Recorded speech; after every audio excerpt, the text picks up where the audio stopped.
Expecting to get a signal through to FC for the last 5 minutes. But welcome finally to our morning drive, Monday morning.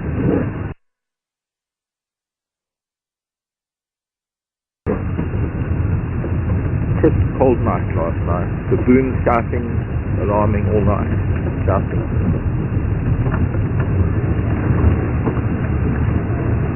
So something was near there. So we're going to have a look if there are any tracks near there or coming from there. A long time ago they were shouting. It was about 10 o'clock last night when they first started. So this was a long time ago in terms of if there was a cat moving around. It could be miles away by now.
Mostly only baboon tracks.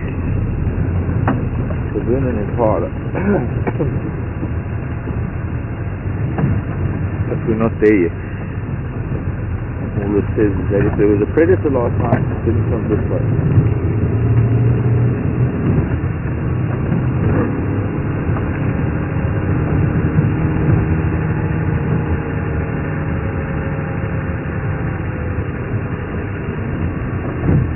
This is Thornybush Private Nature Reserve, by the way, just in case you're new to the drive.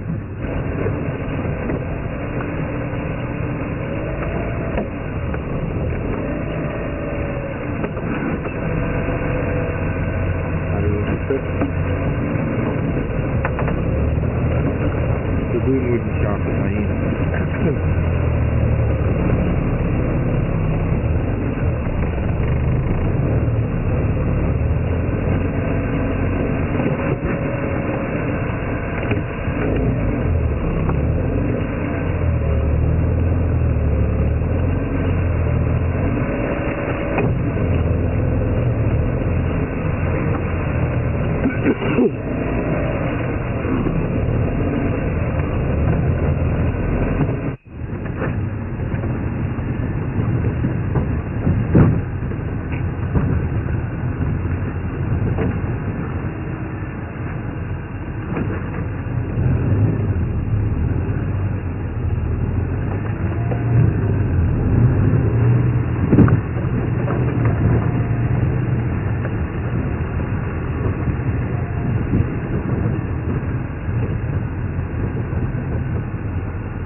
flowers.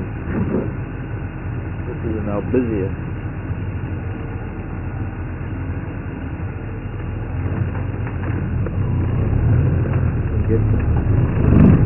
Not in this light. Flowers on this albizia. Strange albizia. Could be albizia antelmantica.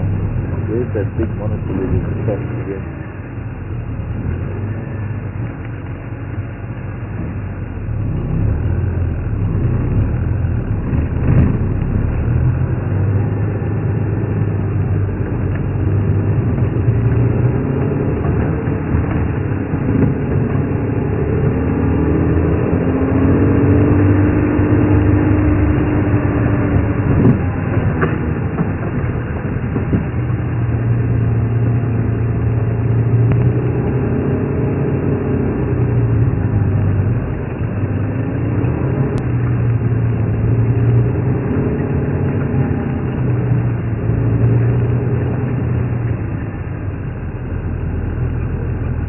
So that's from the other day when I came out of capture.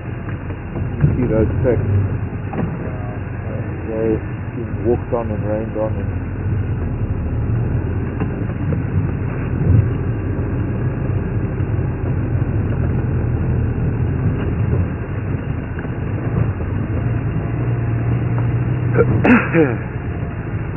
But you're doing well to recognize that one set of leopard tracks, even though they're old, with all this baboon. I've known guys who still confuse baboon tracks with leopard tracks.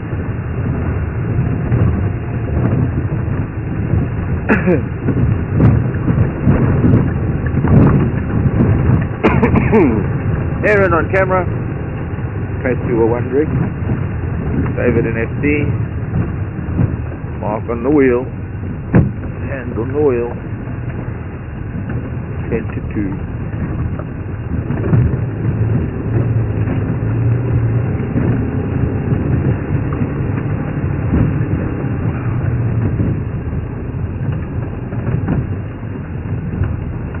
Once more into the baboon's den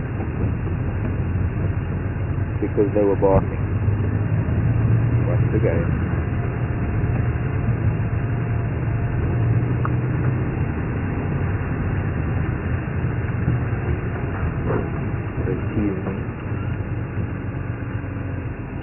This is all of them, the tracks on the road that I'm seeing, all of them coming home last night from up the river.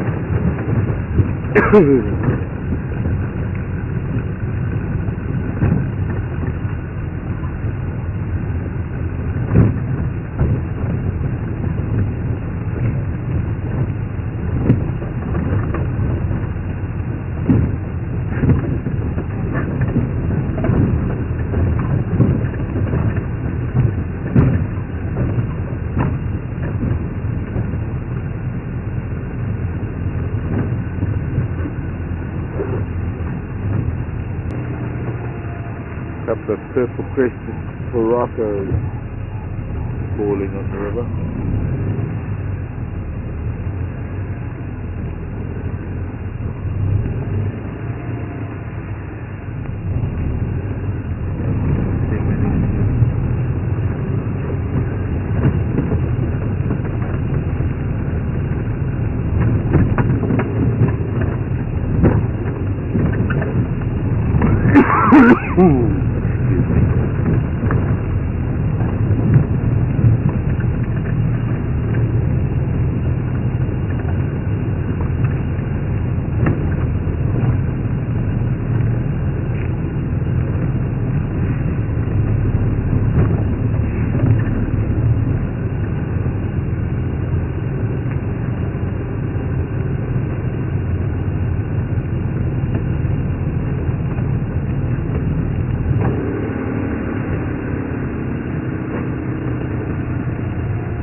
Year-old David.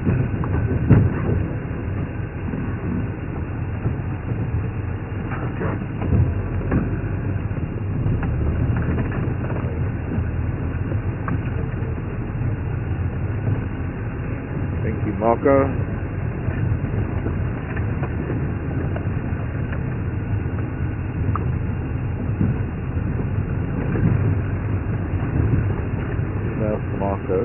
Hey, good morning. Hey, good morning, planet Earth back.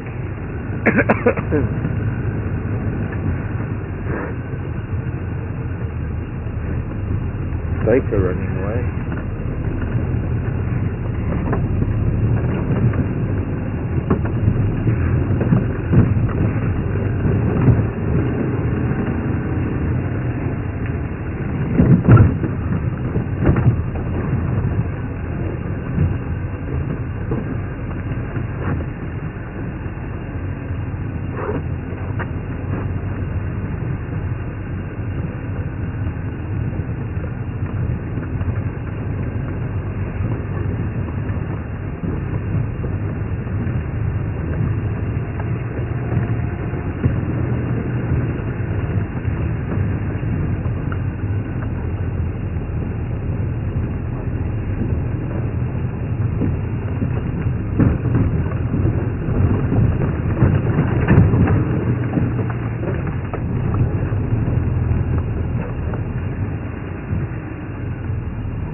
Some of them are relaxing, some of them are getting more relaxed, but as soon as I look at some of the baboons, there's this mother trying to get her child out of the tree.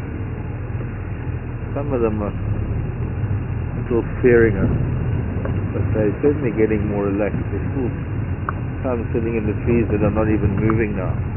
It's interesting. Talking about the baboons up in the sleeping trees. They said wildebeest, one of them, there were two that were stuck outside there. He's behaving erratically again. Yeah, any traps stands here.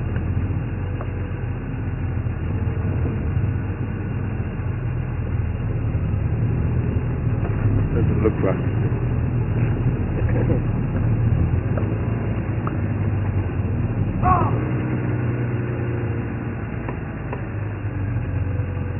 Ah, to you too.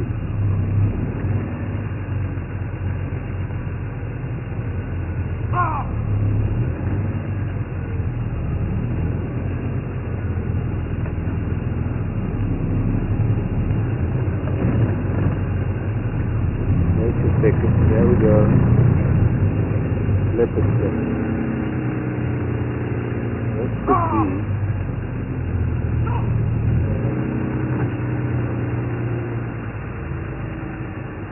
Coming in from under the fence.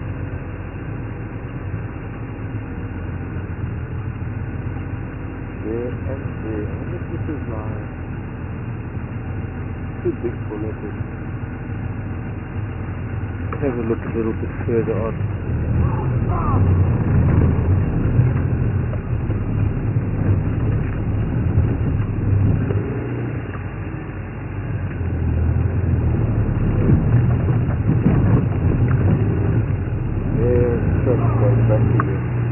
Walking up and down here.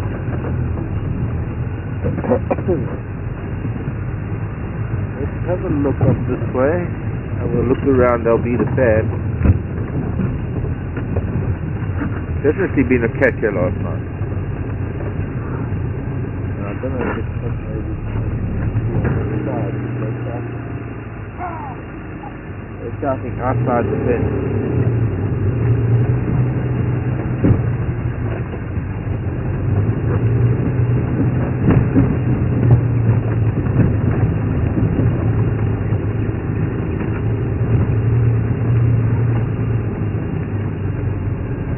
Buffer zone.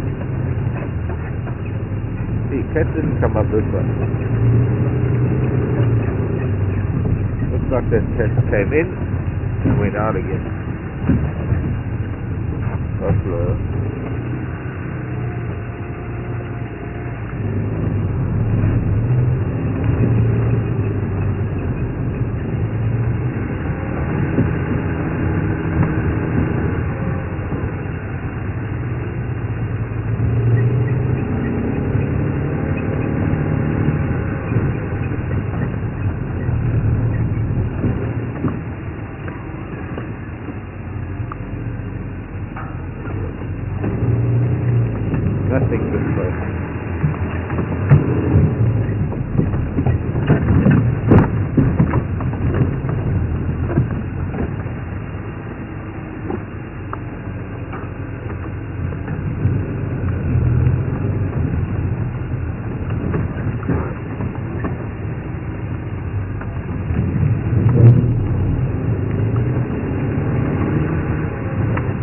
seems to be looking out. This cat is here, it's not inside, outside of the Sandringham.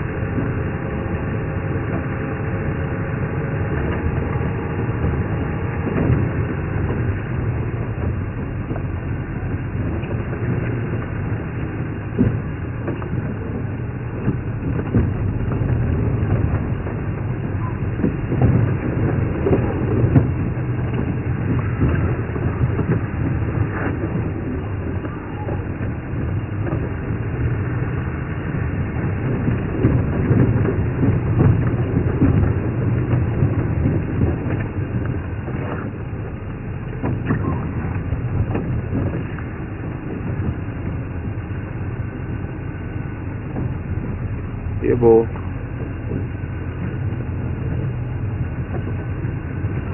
Yeah, look, just looking.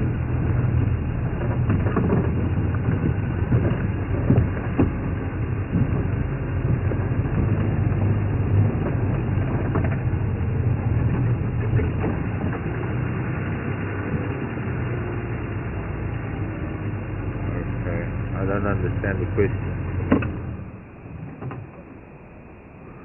Maybe if we even go up there, we might have to go up a little bit. Might have a look. We won't be able to see much.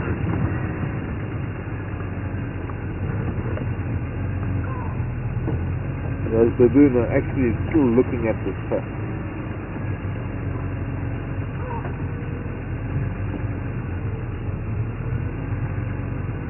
Stalk overhead.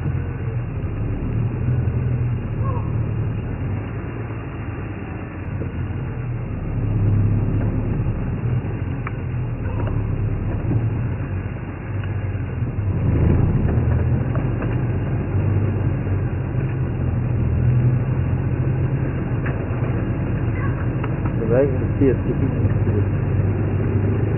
into the sunrise.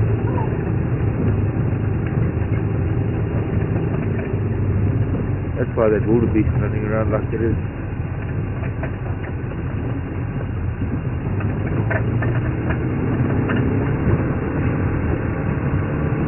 The birds you smell. African hawk eagles on its nest.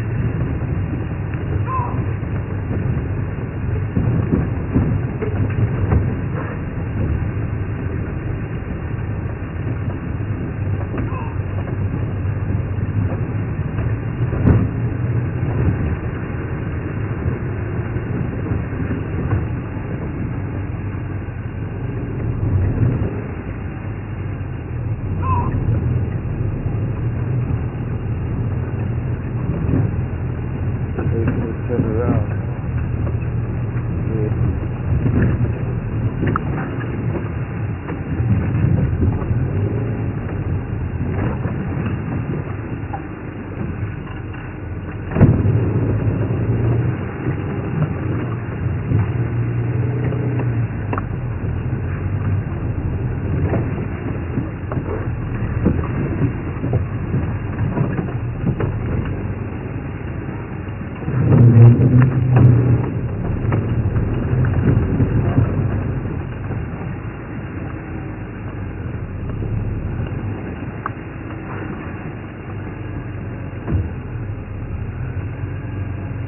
Lot of up and down of hyenas here.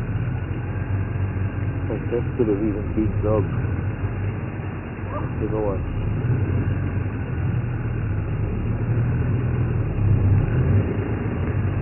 No, we're not going to see anything. The reeds are too high. There's definitely a cat down there. We just have to pass on it. Eagles. Flies out of the baboon, don't disturb the eagle's nest.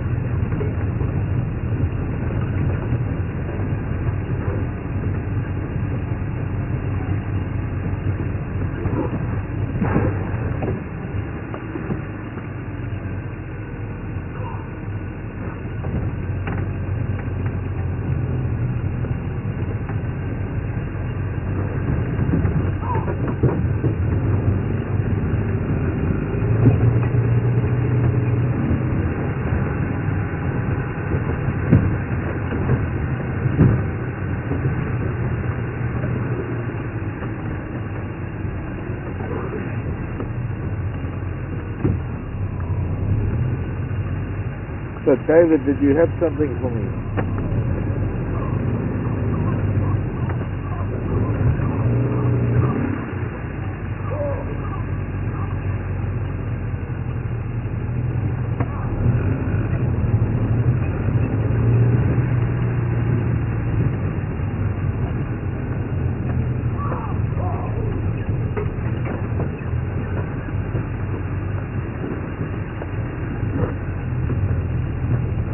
Okay, hello Robert. I still don't understand this. Robert, but hi Robert. Toyota Fortuna. And Robert wants to know what he would need to do to do private trips.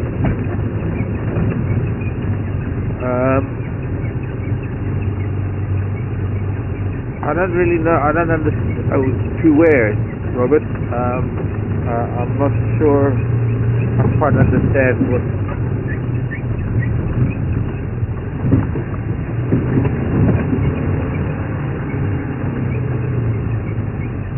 This kind of email I need to read to get an idea of it, but I'm not too sure. Robert is saying he's a pensioner and he wants to do private trips. What does he need? He's got a Toyota Fortuna. What does he need to do private trips? I don't know what private trips into Kruger. You can't do private trips in private reserves. You can drive it to the private reserve. You wouldn't, unless you wanted to do a guiding course and you wanted to become a guide. It's not impossible, even if you're a pensioner. But I'm sorry, I can't answer your question. I'm not too sure what you're asking, I'm afraid.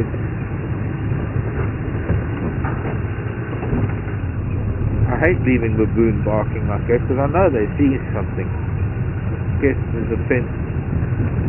Nothing I can do about it.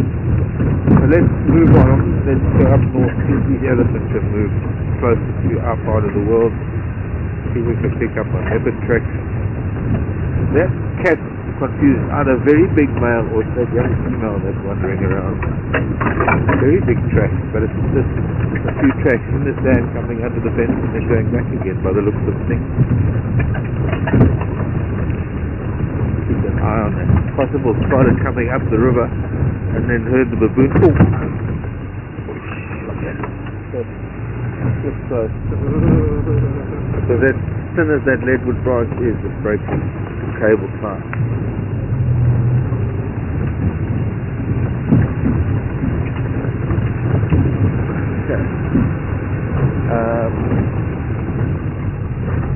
Maybe the baboon has pushed it back downstream. There was talk of one of the male leopards out there. That is soft sand. I suppose it could be male leopard with his print spreading in the sand, making it look bigger.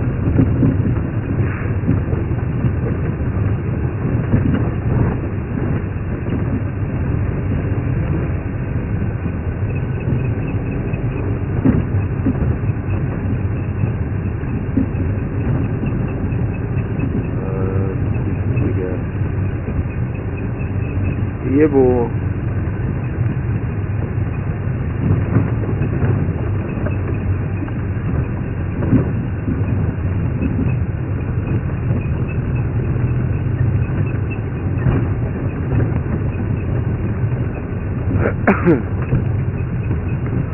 Morning, Kevin in Boston. What's the most important when considering the weather? Experience or technology? Experience. Why, definitely. You speak to indigenous people from different continents, people who still live semi-natural, well, how can I put it, tribal life, living off of the land, living for the land, living with the land. The Khoi in Kalahari, sand people, Khoi sand. The indigenous peoples of places like South America, Australia, I would imagine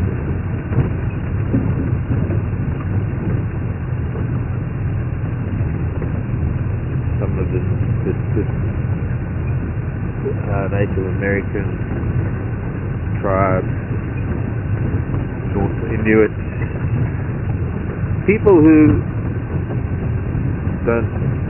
can still live without technology. They can predict the weather better than the weather makers.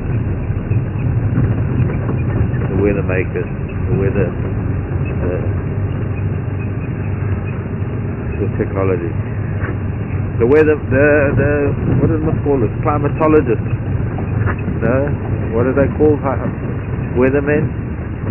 Them, climatologists. Although it is important, I don't think experience can tell how big a hurricane is going to be or a tornado. And forewarning of weather. I could tell last year with the floods, I could tell we were going to get some big stuff coming. I could see it in the sky, I could see, but I didn't know how big. Although I don't know if technology knew that we were going to get 2 years of rain in one day.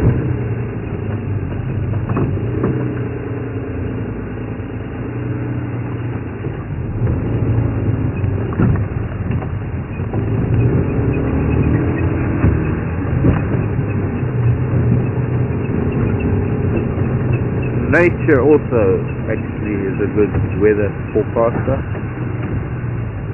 That's what you mean, Kevin? Forecasting weather?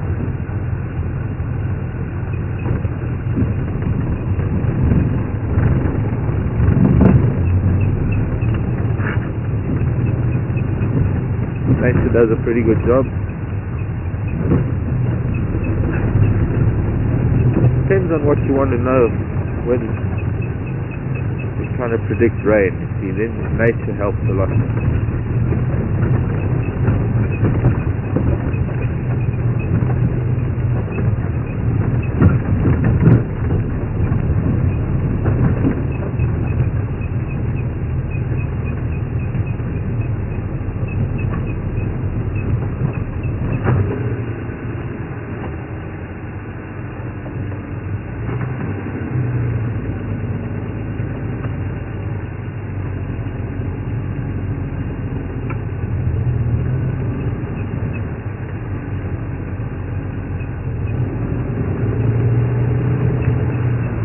Maybe I'll just take the front prop shaft off and turn it into a two-wheel drive.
Oh, hello, buffalo.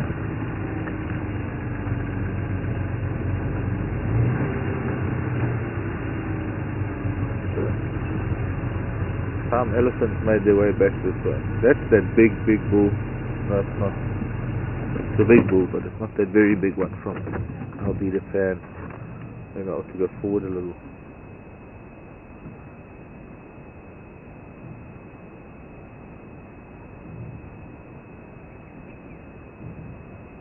Lose the lettuce.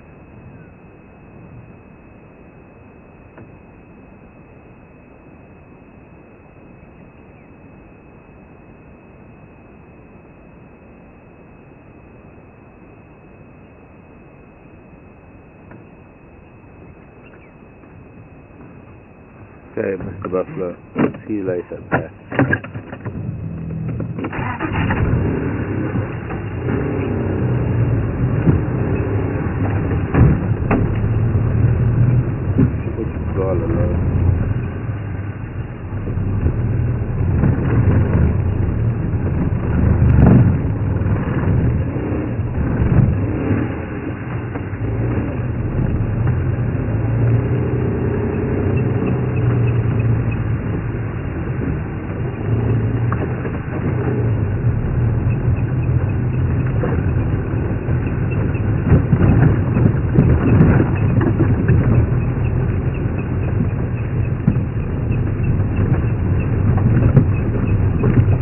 We've got a few quiet viewers this afternoon, this evening. Hello to Wildebeest.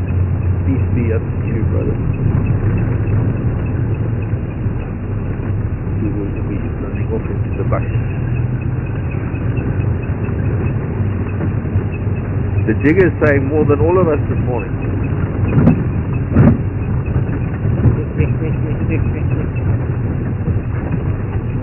What is that?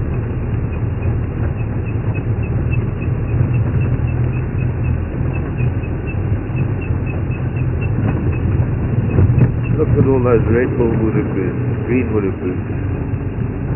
That would be a nice shot if they'd stay there. Of course they're not going to stay there. Would have been a nice silhouette.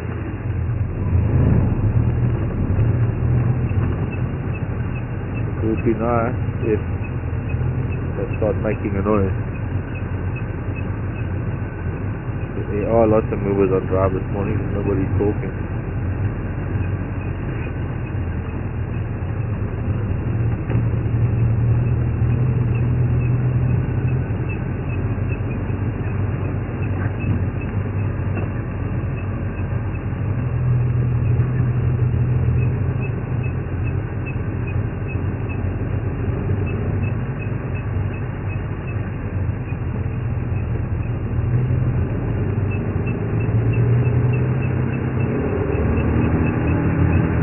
Guys are saying it's quiet this morning. On the radio. Nobody's found anything, nobody's even called in any tracks. So the guys come on the radio saying, morning, getting mobile, then update. And then nobody answers them. And then they say, okay, I realize there's no update this morning. And everybody's just not talking on the radio. Nobody's answering. I'm just going to tweak the squeak again.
Not funny.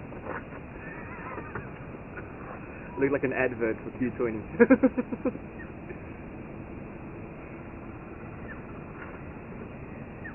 Noises. Got the Oriole calling.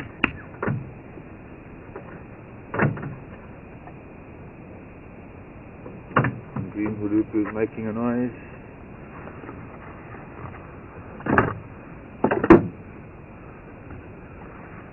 Those are the green woodoo-boos sounding like so. It just drips all that oil on my hand.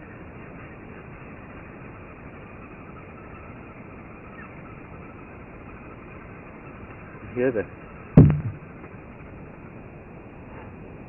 Oh, sand everywhere.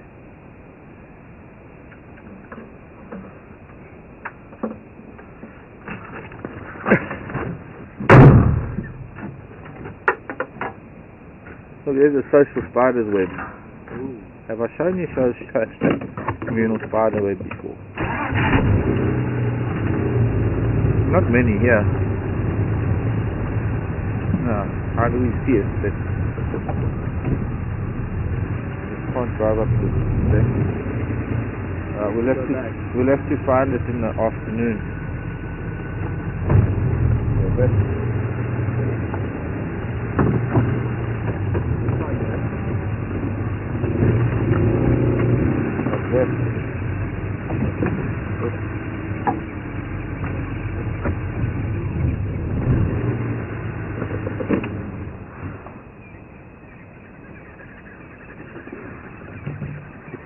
Antenna into it. Okay. Listen to those woodpeckers.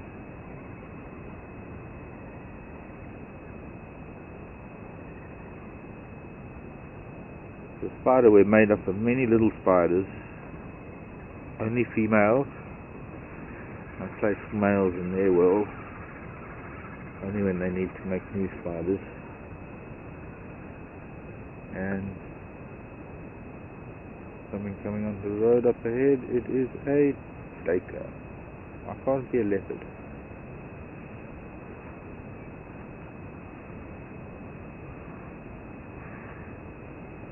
So, they each have their own little entrance into the web. The web is old leaves and debris and quite an intricate group of chambers, and then they have these radiating triangles of silk that are not orbs like the orb spiders, but rather messy, sticky silk that insects get stuck in. And if it's something big, they'll all feed on it together. If it's something small, an individual spider will drag it into a small, the center of that big bag of silk. Shall we move on?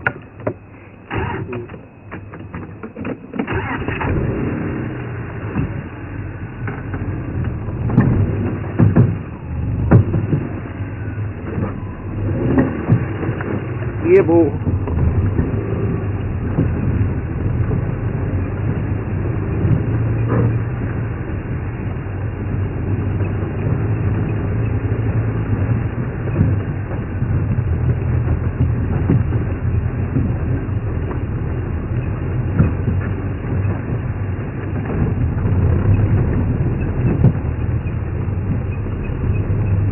Okay, is that Owen or Irwin? New Zealand. Irwin? Morning, Irwin. Well, good afternoon. New Zealand, it's your afternoon by now. Wanting to know if buffalo, elephant, lion, animals, if they see us in the vehicle as one thing, or do they see it dinner on a plate?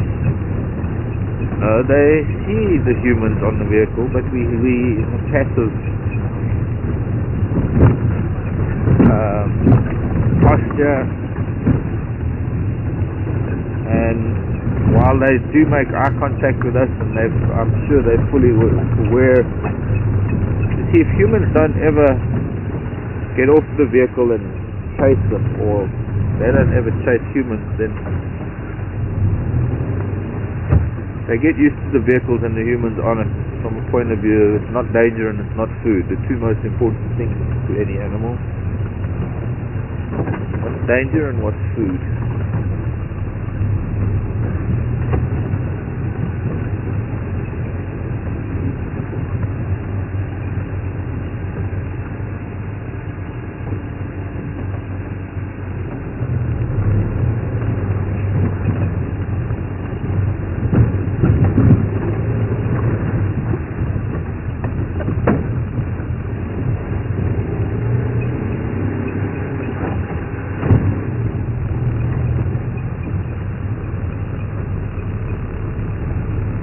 So,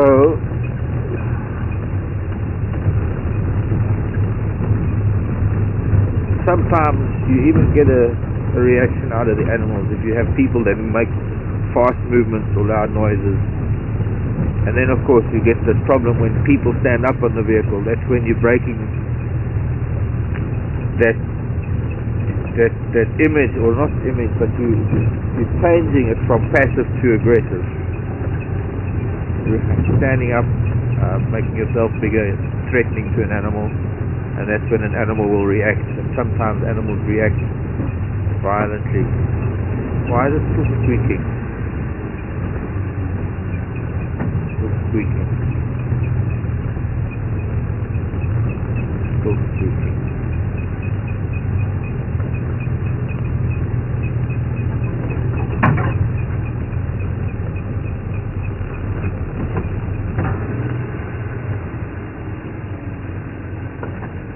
See something else now. It's hard to spend 3 hours with a squeak.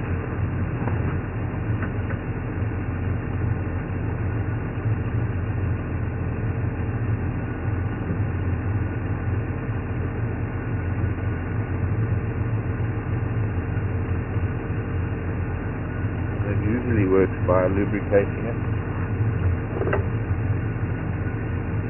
Let's listen for elephants.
And then he appears out of nowhere. What now, Aaron? Oh, that was just funny. What is it? I'm glad I can make you. I don't know, maybe. Glad I can make you laugh. Laughter is always good. On a Monday morning. Except today's not a Monday, it's just a fun day. Okay. Maybe now we'll have 5 minutes free of squeak. I don't even know what to do about this. Without the means, I'm not putting it on a high-lift jack and then climbing underneath it.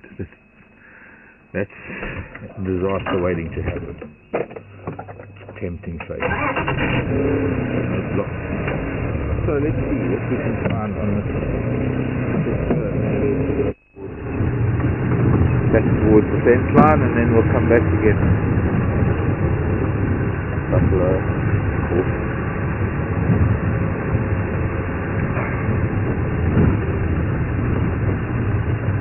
Seems to work for now.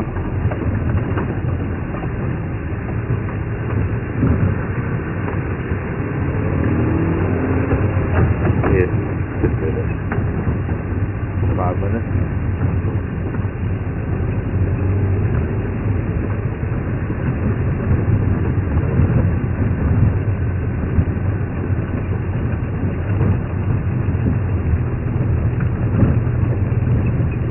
Yeah, starting already.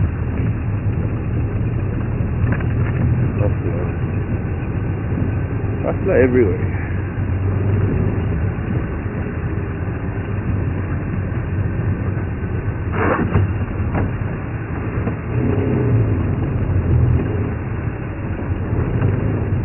Yebo.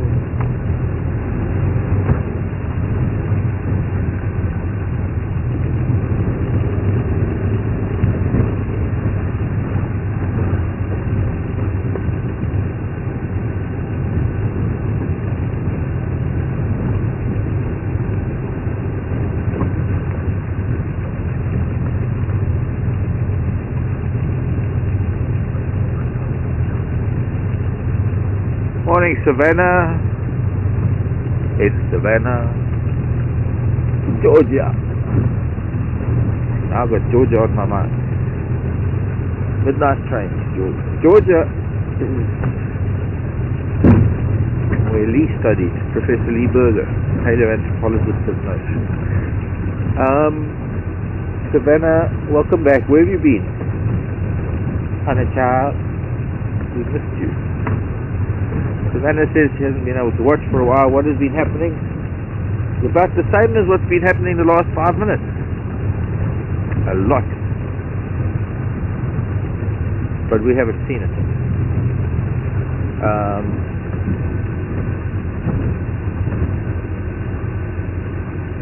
We haven't had very much down our end of the world. So I don't know how long you haven't been watching, Savannah.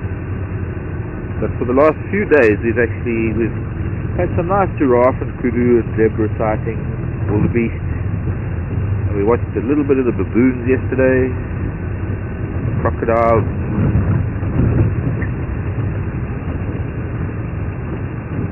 Mildred.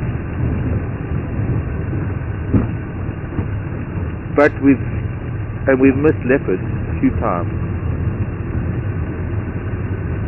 And elephants. Elephant came across this road a few days ago, and then they went back north.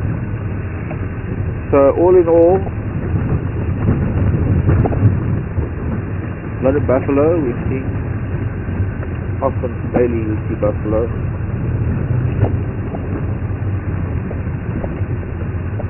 We saw a hornbill eating a chameleon. Quite sad, actually. And last night we closed off, we had a giant eagle owl silhouetted in a tree. Our first big owl on camera this time round. I'm going to check now. Just check the fence again. I have to.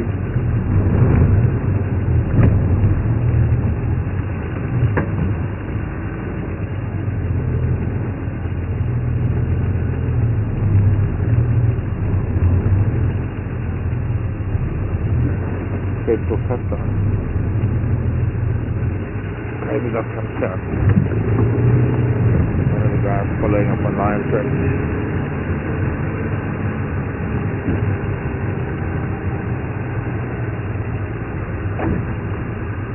Just heading upstairs. So, nothing moving north-south this far east.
So we make our way west, and we'll see what has been moving around the northwestern sector of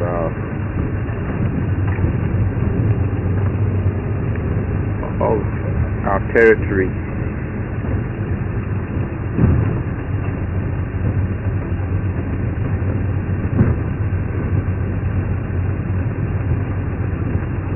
The area that we cover with our signal is basically about the size of the area of the territory of a leopard.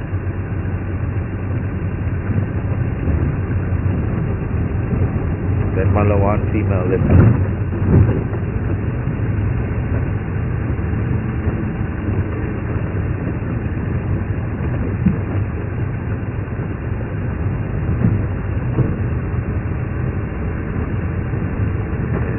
It's nice and quiet now. Get to a nice smooth road. Just a gentle ticking of the engine.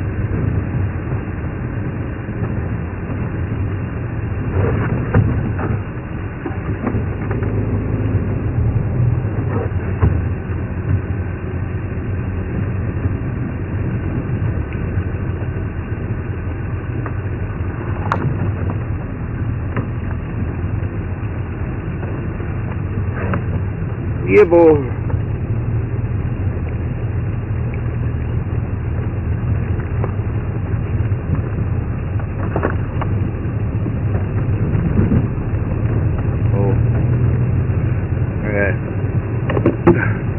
Okay, you cut out at the end of that. Don't ever worry about what?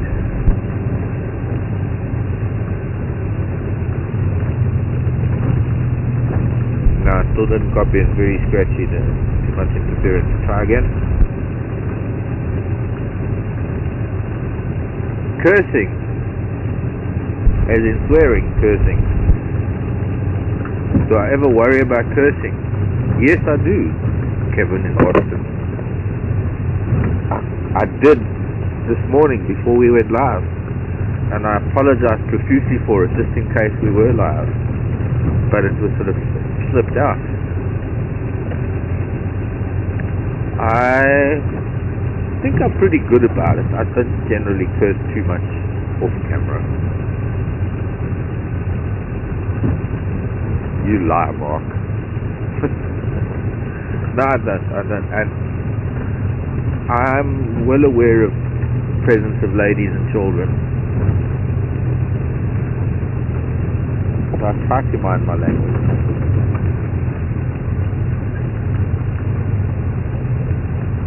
Although, you know, in this day and age, even kiddies programs have swearing now. Not to mention that kids in kindergarten learn to swear before they even get to their first grade. There's a golden-breasted bunting sitting in the sun that flew away. And white-crowned helmet shrike, fork-tailed drongo. There's a bit of a bird party here. We could only just get to see one of them.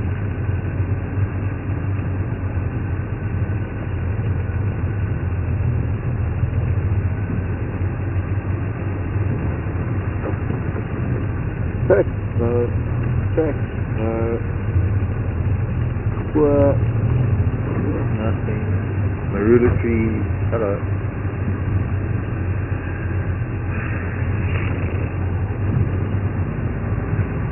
Don't ever worry about cursing. Have I ever cursed on camera? I don't think so.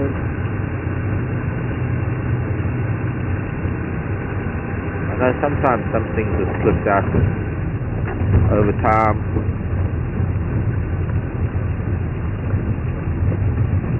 One thing about live is that we can't beep it out. Oh, Aaron? Yeah? That inner bark that Sharon was talking about for the flea bite. Oh, yeah? See the reddish bark on the inside of the marula. You got to get to that inner bark, not the outer bark. The wet, damp, very reddish inner bark.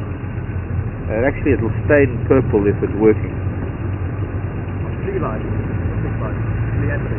Well, it'll take a bit of the effort. It's really good for things like hairy caterpillar stings.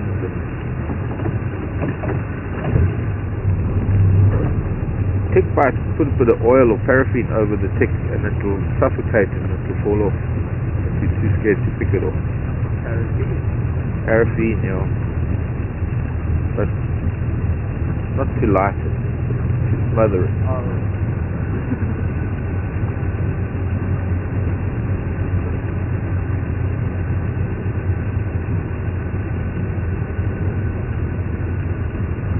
Of course, for someone who lives without electricity, I've always got paraffin handy, because I use paraffin lamps.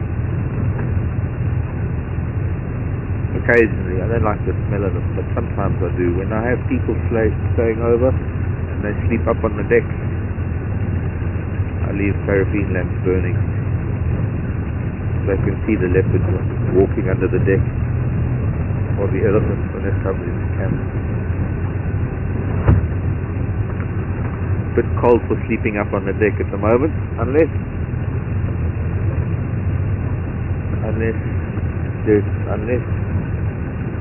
you're married and you can sleep together. Body warm.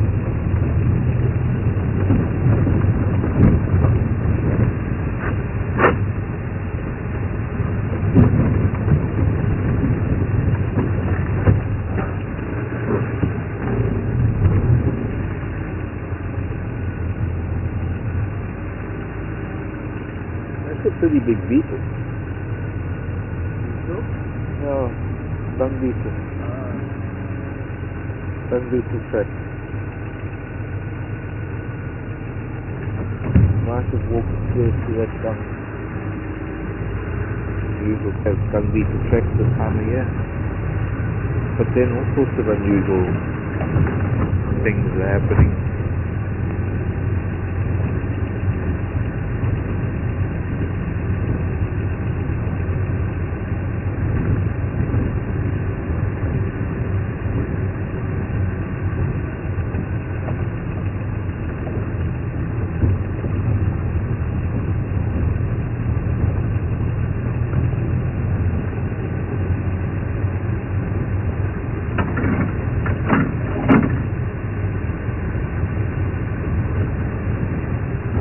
Nothing but buffalo tracks on this road. So far.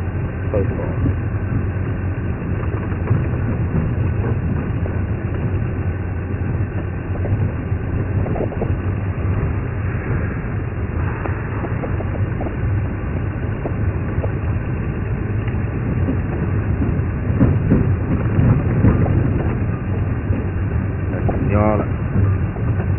Nyala bull. Big Nyala bull. Big old boy.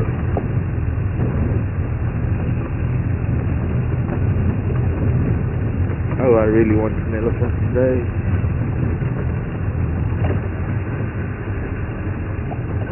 Living in a reserve with elephants, we haven't seen them for a couple of weeks now. I'll never go this long at home without elephants.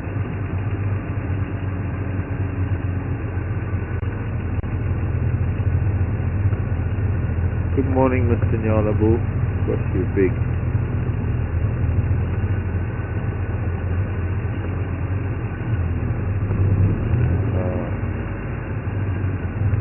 Don't want to push you away, but I don't want to get a nice view of you.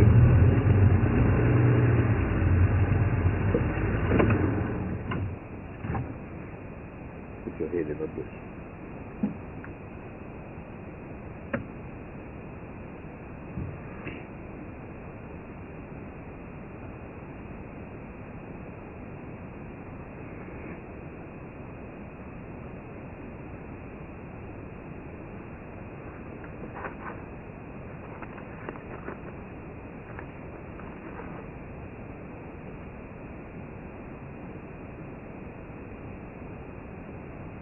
Yebo.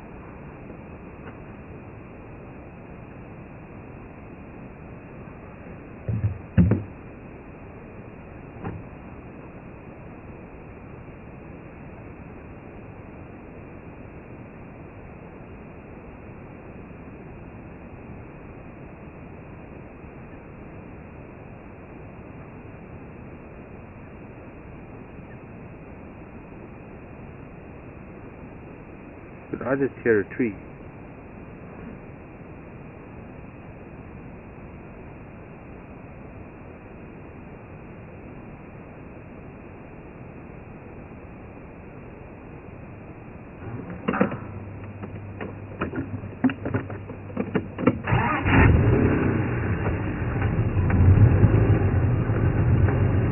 Think about it, Nyala. Morning, Savannah again. Savannah's just been on vacation. summer holiday. Remember Cliff Richard? We're all going on a summer holiday. We're all going for a week or two. Cliff Richard, summer holiday. That takes you back a little bit. Savannah was reading an article about Africa on her holiday vacation. Wanting to know about something she read in that article, the jackberry trees. And what are they? And can humans eat them? Or only the animals? They are one of the most magnificent trees that we get here in Savannah. In fact, the jackberry is actually an ebony. True ebony. It belongs to the ebony family. Ebonacea. So we call it an ebony. And they mostly grow on the rivers, drainage lines.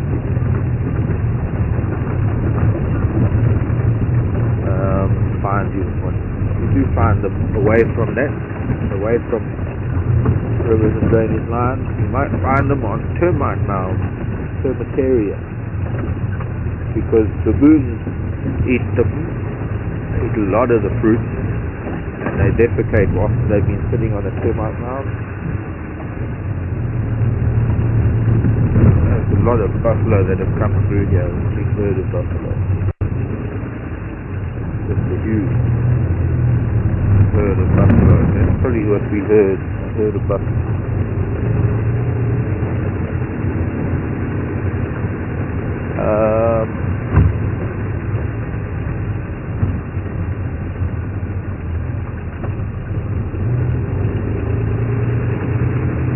You can eat the fruit, they're not that great. But yes, they're good enough to, they're palatable, let's put it that way. They are palatable, a little dry, big seed. You've got to get the pulp around the seed. I find the jackberry, and most of them are fruiting at the moment, or the fruits are still developing. Here's a baby, here's a little jackberry straight ahead of us. Little one. Very pretty trees.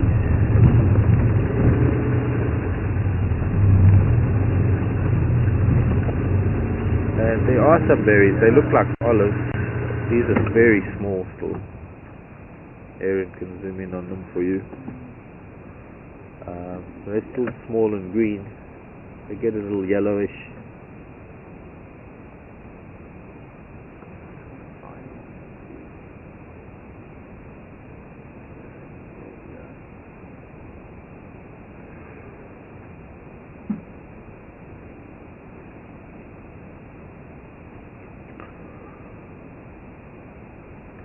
Its name is Diospirus, the spilliformis. Theospiros is Greek. See, scientific names are not all Latin. This is a Greek Latin name, a Greek Latin name, a Greek botanical name. Diospirus. And I had a Greek person tell me one day it's pronounced Theospiros. Spiros.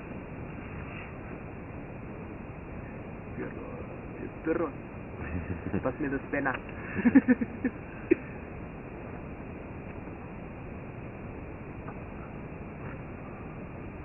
I'm looking in my dictionary here.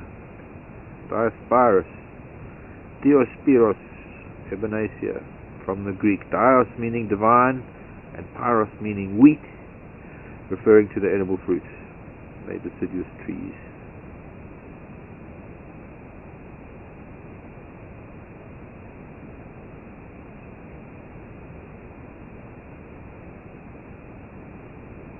There's a Diospirus that comes from the southeastern states. Actually, there's a type of Diospirus, type of jackberry, that comes from, it's the persimmon, perhaps. the persimmon, southeastern United States of Virginia. It's called Diospyros virginiana. There you go. There's a date plum that comes from China. It's called Diospyros lotus.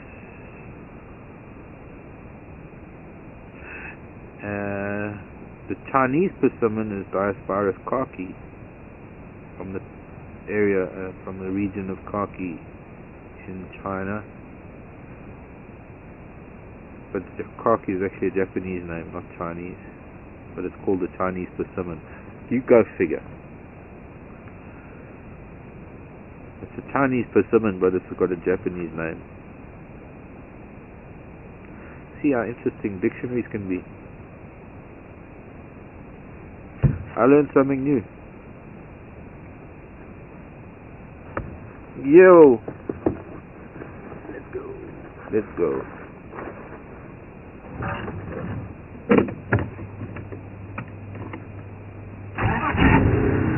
Marco Costa wants to know what the jackalberry closely resembled in taste. Tastes like a jackalberry. Nothing. Doesn't taste like what does an orange taste like? Doesn't it taste like an orange? Doesn't taste like an apple? Doesn't taste like a pear? Doesn't taste like an orange? Like banana.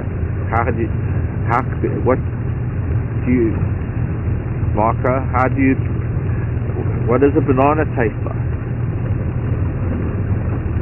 Can't be cheeky now. I can't describe it. It has its own taste. Like a marula doesn't taste like anything else that you can ever eat, because a marula. Theospiros.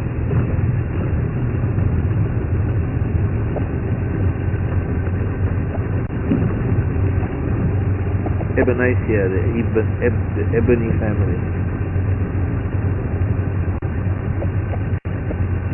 Oh, we've also got ivory trees here.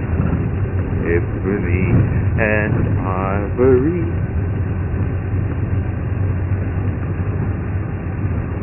Ivory trees.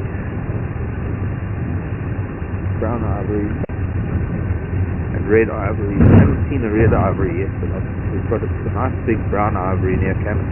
In camp. Where are we gonna go? Should we do a little bit of... Yeah, I think let's do that. Let somebody else... That was probably us coming the other. Buffalo...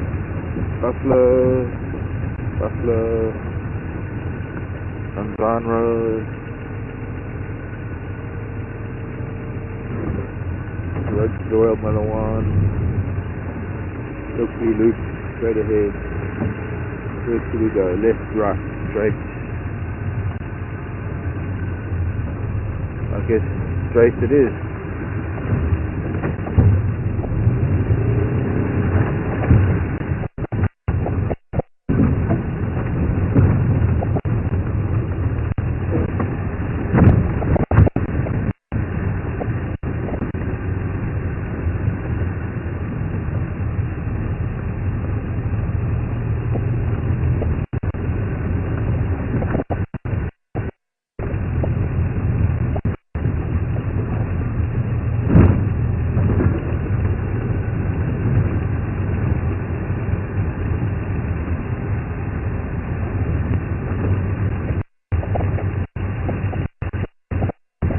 Sun warmed up the day already.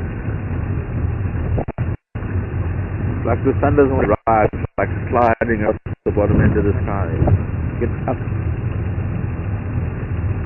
Warm up our day for us. Turn chilly again. We had some false start to spring. Not surprised, it's only July. Things normally only happen in September.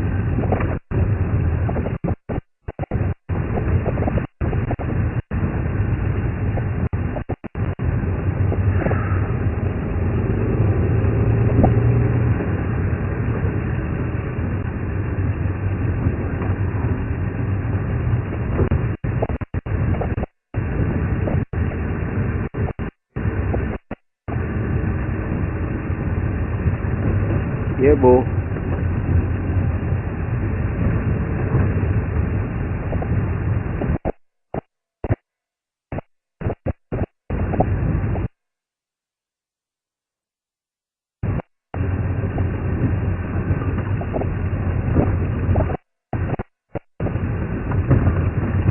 Okay, that's not from Karen, David. That's forwarded by Karen. So there's be another name there. I know that's not.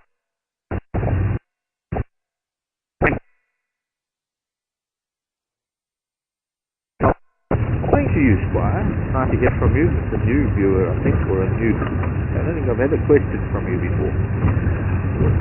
We don't seem to see many cats. I can't paraphrase. I can't remember the wording of the email, but Frank is asking, do they stay in the same areas, or what is the story with the cats?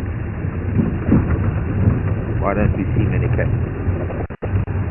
Frank, the big cats are very territorial, and they stick to with their territories.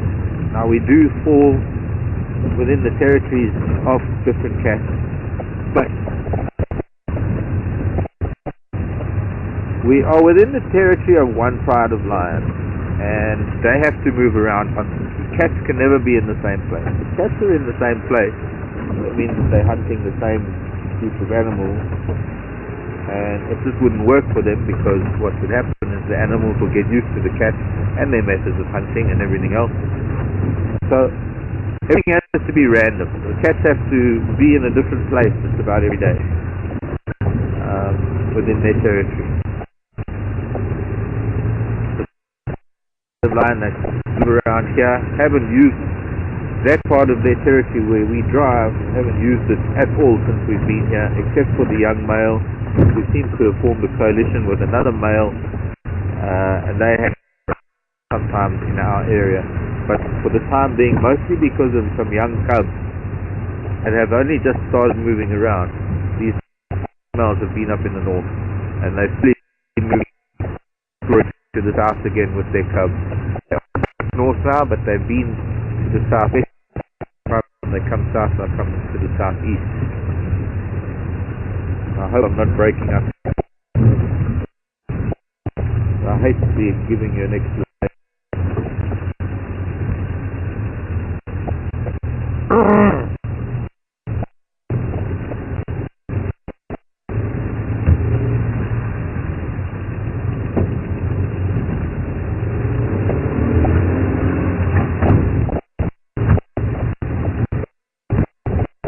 I'll wait. I'll talk a little bit in a little while. Sorry. I should have known we were going to have a bad signal.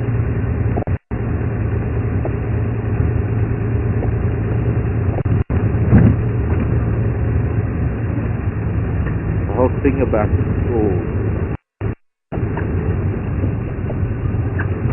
Serious sense of humor.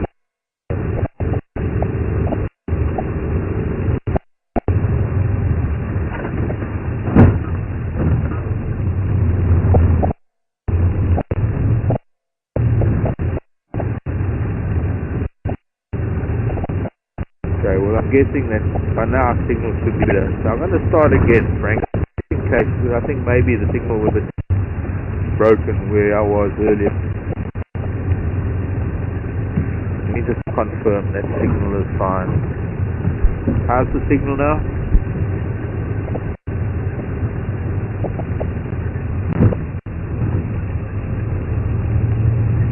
Audio is crackly. I can't answer questions if we don't have audio. What does it sound like to you, Aaron? Sounds fine to me.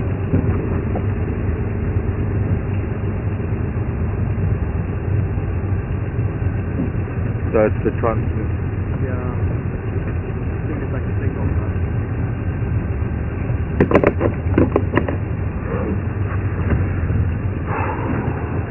Count to 10, Mark.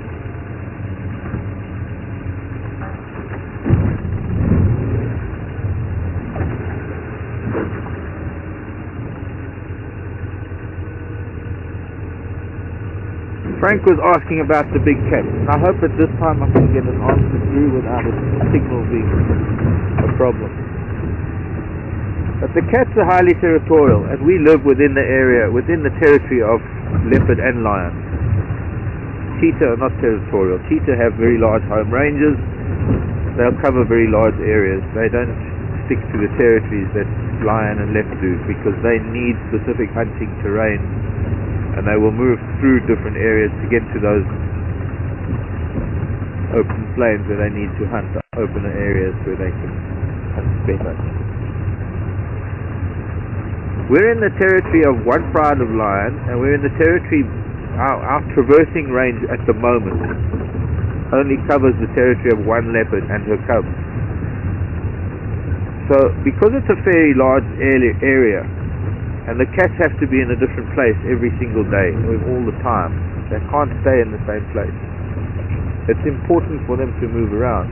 We can never predict where the cats are. If the cats stayed in the same place, we just drive up to them every day, and it wouldn't be very exciting at all. Unfortunately, however, it would seem that in the last couple of months, the cats just haven't been, the big cats, the lion, haven't been down into our particular part of their territory where we do our drive.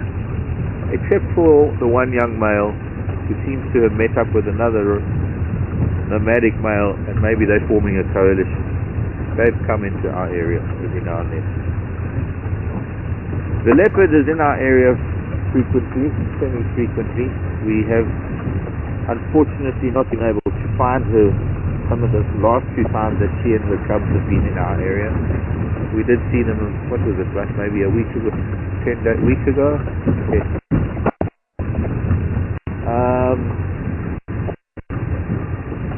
So unfortunately, it's one of those things that we're not likely to see other leopards until we extend our signal range, our traversing range. And well, as long as the lion are just off the signal range, we're not going to see them. The guys are looking for them as we speak, following their tracks.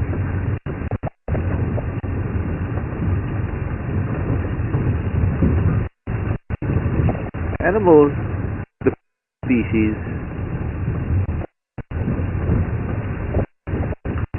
also move around a lot to find vegetation.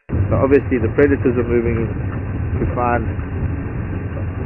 animals to hunt, but at the same time, if the predators were in the same place hunting the same animals, everything would get used to where they are, and then nothing would ever go there, so everything would avoid it. So the predators do need to move around a lot.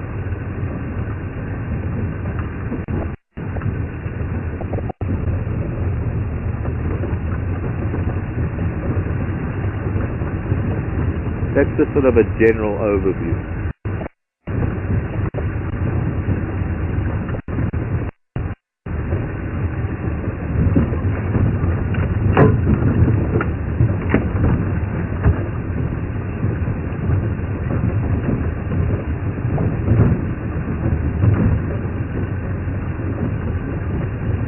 One always to any rule.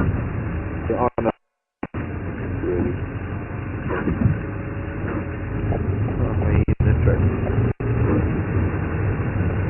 So it's time to go and see the dam, one of the dams we visit.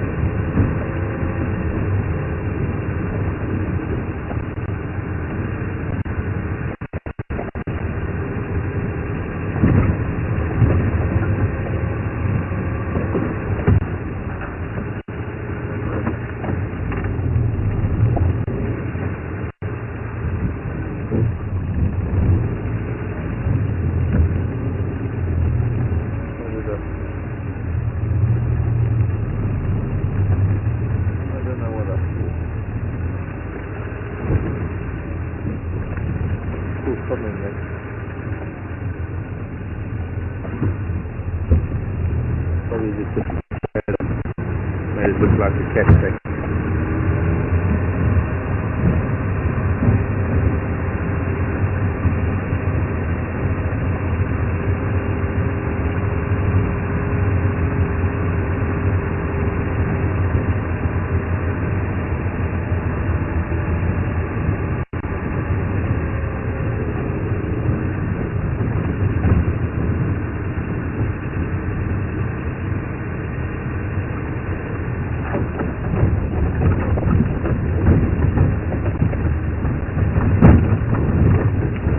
so many elephants.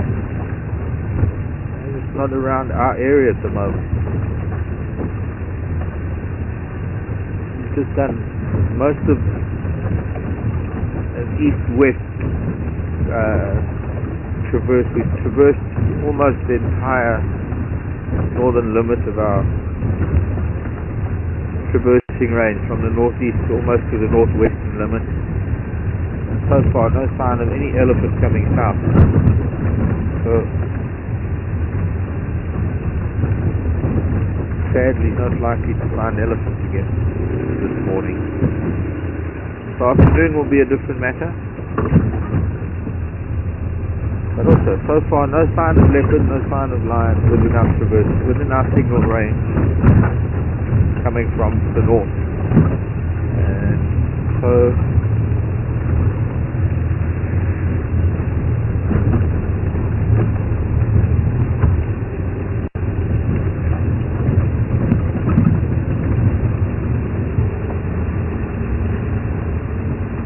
it is.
I think those leopard are on a kill somewhere, because they haven't been moving at all.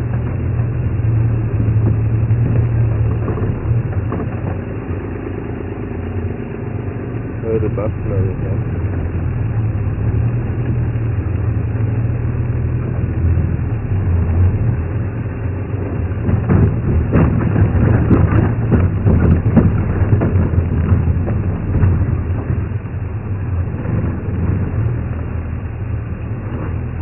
Like a mirror again.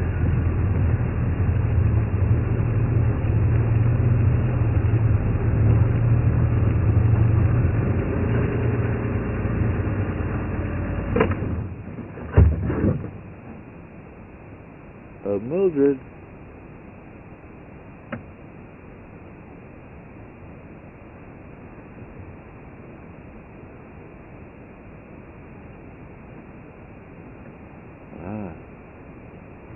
Blacksmith lapwings on honeymoon.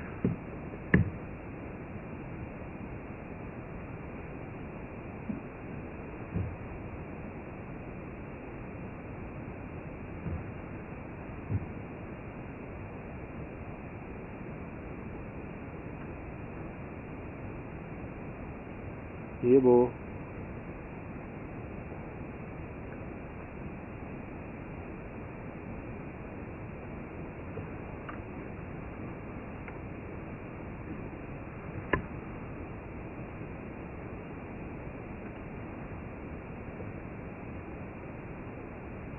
Hello, Alice from the land of 1,000 lakes, Minnesota.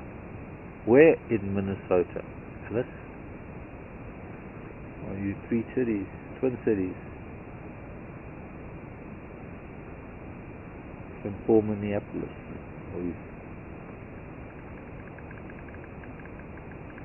Alice was asking about the small flowers. We see a lot of small flowers. Alice wants to know, is there a season when there are more and bigger and showier flowers? Yes, Alice, summertime, springtime. In the coming months.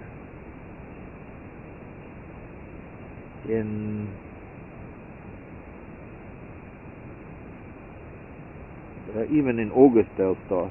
There are a few things that are blooming already, but not really very large showy flowers.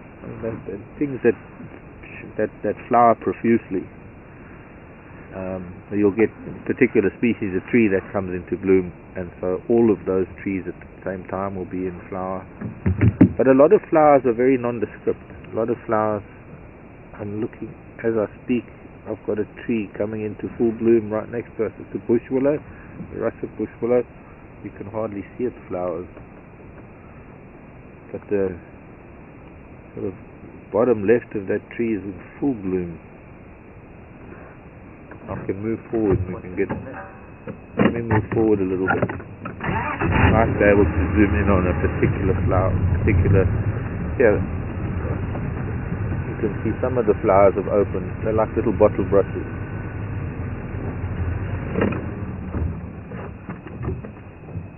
A lot of the flowers here are very subtle, like this.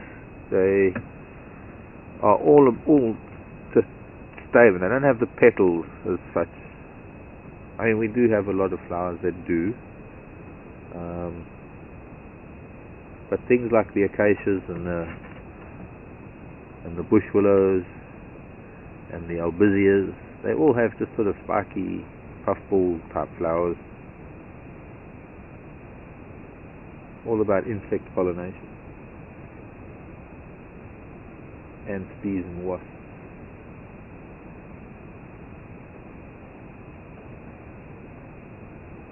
I wish we could do this through the 3 months of spring to see all the flowers. Soon the wild pears will come into flower. They are exquisite, and there are quite a few wild pears here actually, I've noticed. This is a bush willow, not related to the willow family, it's the combretum family. The willow family are of their own, the Salicaceae. This is Combretacea, different family, known as bush willow. Oh, bye-bye heron. Oh, just flew to another branch. Go away bird shouting. There's also boo-boo flicking an alarm. Might be something.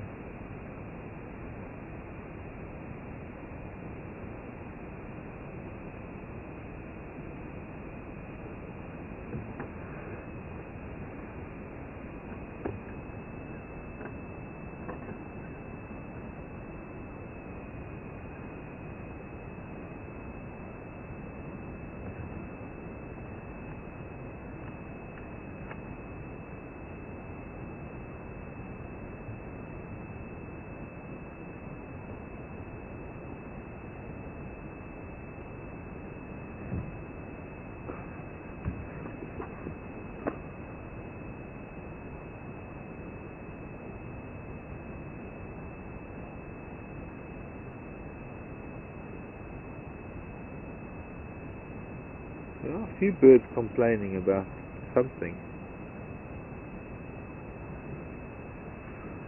Travers moved when we got here. See something up at the top end of that ground. Shall we move along?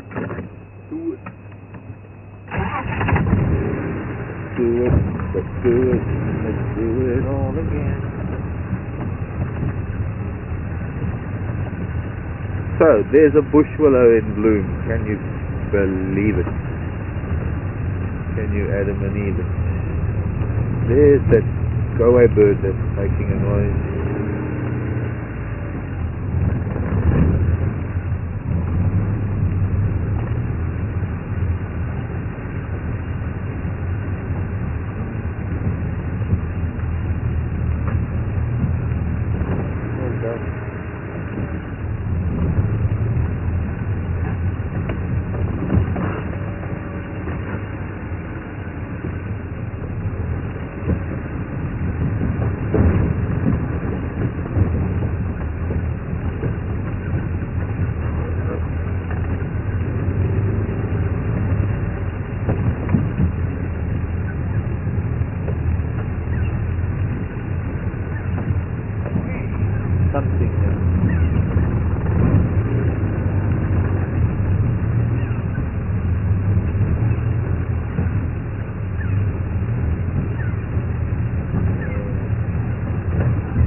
these go-away birds are just too active.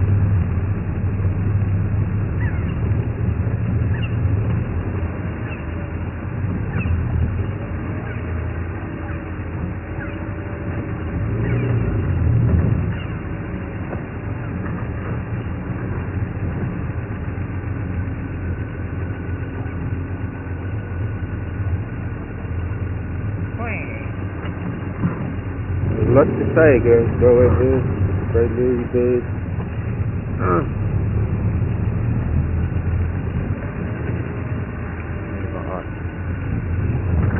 Lots to say, can't see anything. Have a look at the track. Maybe on the other road. Okay.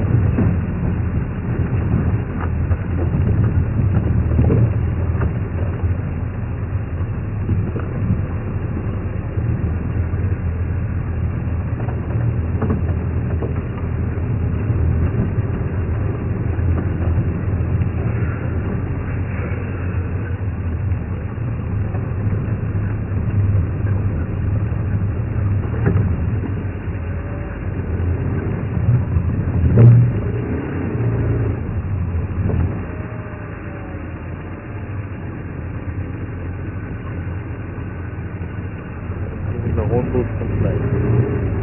Starlings aren't though. Starlings aren't making noise.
It's encouraging that if some things are coming to bloom, then we might have an interesting time in the next couple of weeks, seeing different things every day. That's new today. That's the first seeing bush willow in bloom. So now, so far, I've had spike thorn in flower, knob thorn in flower, and russet bush willow in flower.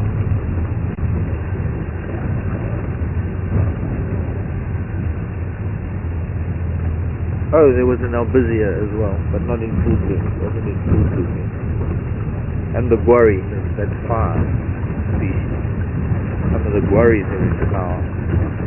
But also, the guarri, this is guarri. A lot of this green that you see, I'll show you now. I'll see if I can find the guarri that's in flower. Also, nondescript flower, not there to attract attention. It's a dry climate. Doesn't really pay to have big showy flowers when all you really want is tiny little insects, tiny little bees, flies and wasps, pollinate.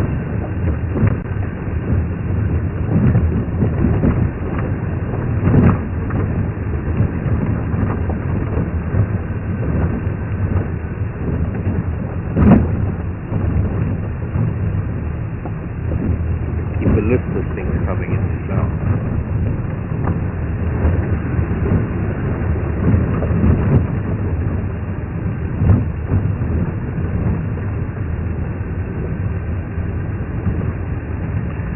Ticklebush is pretty. They've got nice pink and yellow flowers that you can see. The wattles are pretty when they come into flower, late October maybe. Very showy flushes of yellow. One of the prettiest, which I haven't seen many of here, is the Volothanthus, the tree wisteria. Looks just like the creeper wisteria's flowers, although they're not related. And the other beautiful purple one is the Mandolia sericea, the corkwood. I know, sorry, that's the corkbush. Comiferas are the corkwood. Comifera flowers are not too fancy, but the corkbush, Mandolia sericea, got a beautiful, almost pea-shaped flower. Very beautiful purple flower, mauve, really. Mauve, lilac. What else is pretty? Well, the acacias, because it's like a mimosa type flower. Some of the acacias are round puffballs of yellow and cream colours. Knobthorn, they're cream coloured spikes. But what's pretty is that the flower buds are a lovely reddish colour, sort of a deep pink. So the tree becomes pink and then it turns cream coloured, yellowish. But funny enough, not many knobthorns here. A lot of guarri and a lot of silver cluster leaf.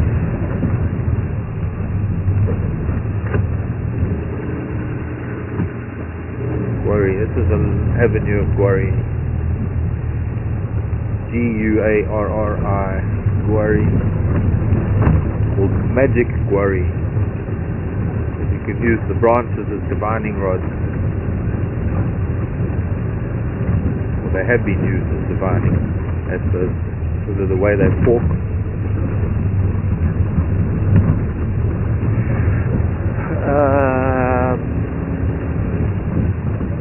And then, of course, you get the gardenia family. The gardenias and the jasmines, they, of course, lovely showy flowers. After good rains, we'll get the lilies coming out, and the lilies are all pretty, of course, you know, the lilies.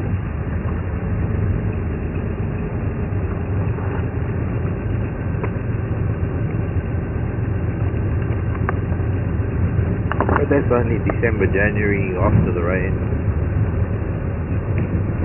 The flame lilies are pretty. And maybe, if you're lucky, some Watsonias or gladioli. Occasional gladiolus.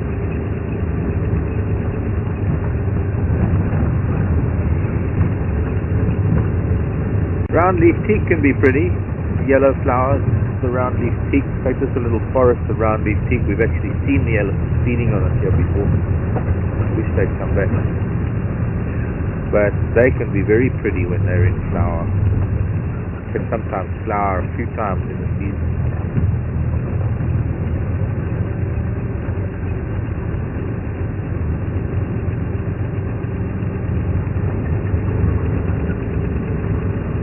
Pterocarpus rotundifolia.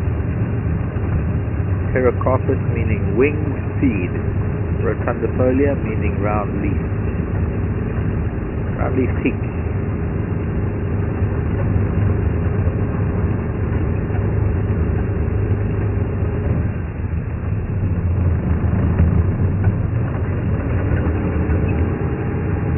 Excuse me, dove.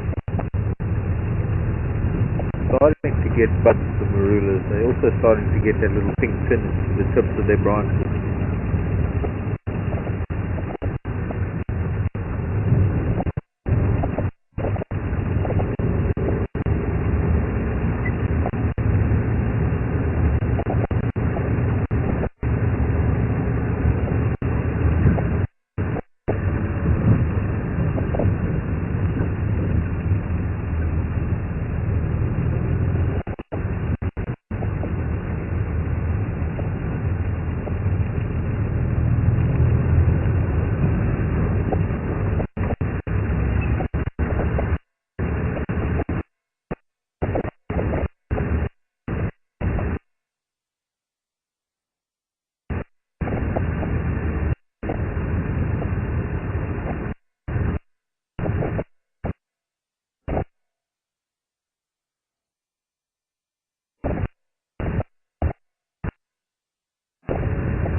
I hardly even see the mountain today. Normally that big up ahead of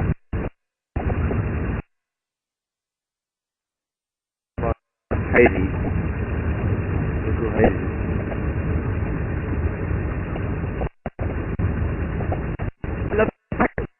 What are you?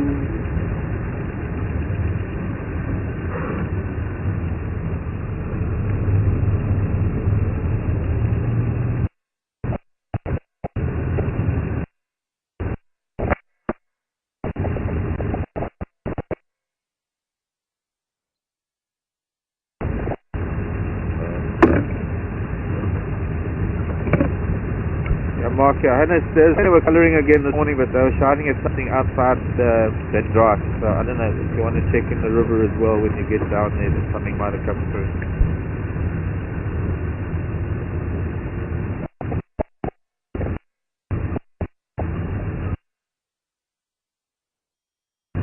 Far away. I want my daughter English.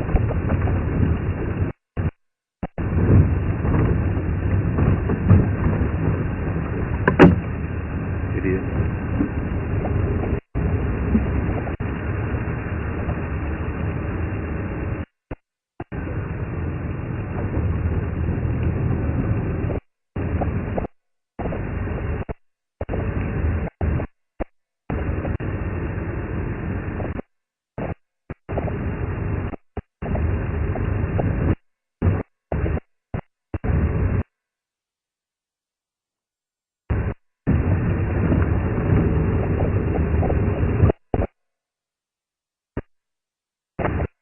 Look for those leopards.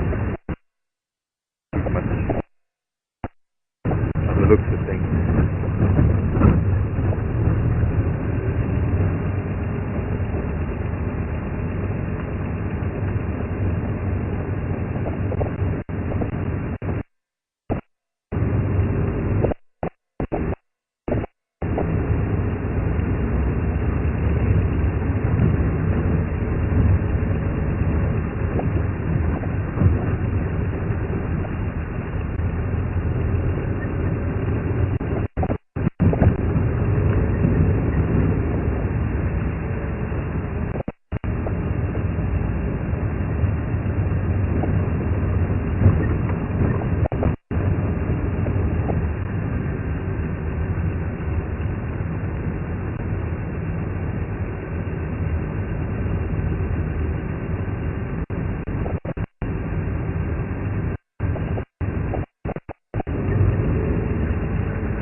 Again, seen up and down, seems well.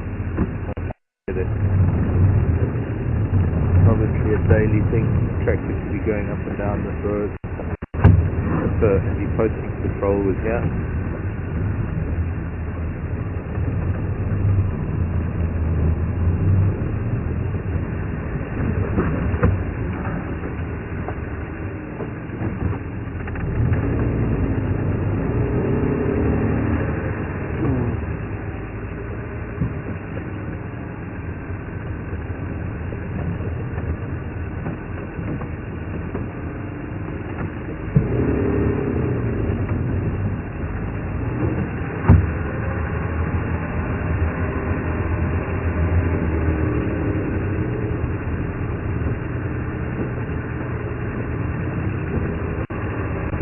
Here, boy.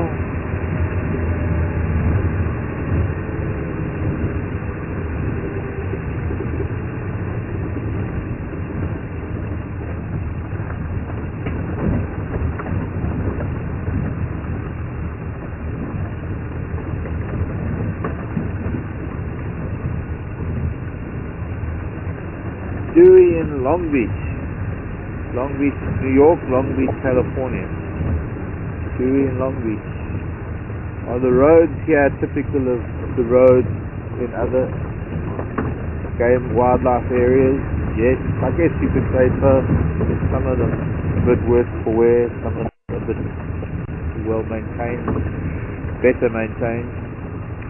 And my hat, Dewey wants to know, is it an official tracking hat? And are those Egyptian geese? God. Why are they so shy? Crane. Grey heron. There goes the heron. Shame we frightened them away. He's killing. The geese are gone. Do we know, this is an Australian hat called an Akubra, A-K-U-B-R-A. Akubra hat in the world. And the style is, for this one is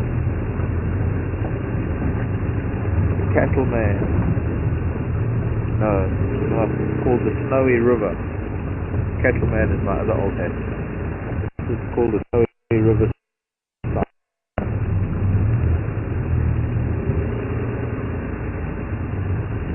Snowy River is a place in Australia.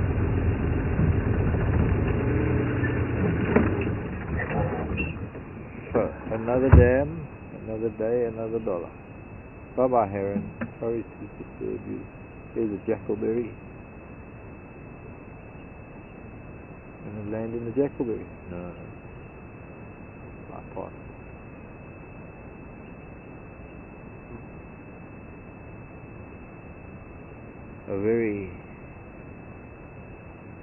Water's dropping quite quickly. A lot of algae.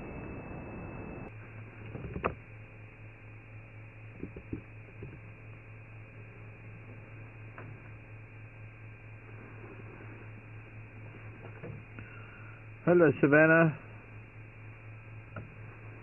Wants to know if I've ever seen a Cory busted. Yes, I have, Savannah. I have also seen Stanley's. What is that? Oh, it's that branch. I've seen Cory busted. I've seen Stanley's busted. I've seen. Here we have the smaller busted. But yeah, the Cory busted 1 point stands very tall. Can't really align the vehicle because I always get too close to this acacia and the thorns always squeak along the side of the vehicle like the teacher's nails on a chalkboard. But we can't see Cory busters here because there are no open grasslands where they like to live. And the grasses are too long to see the black-bellied or the red-crested buff-crested bustards that we get here. We get black-bellied bustards, and we get buff-crested bustards, and maybe white-bellied. white-bellied more in open grassland. I've occasionally seen one running through the grass, but before I could even stop, it was gone. Get the camera on it.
Gosh, very little movement today.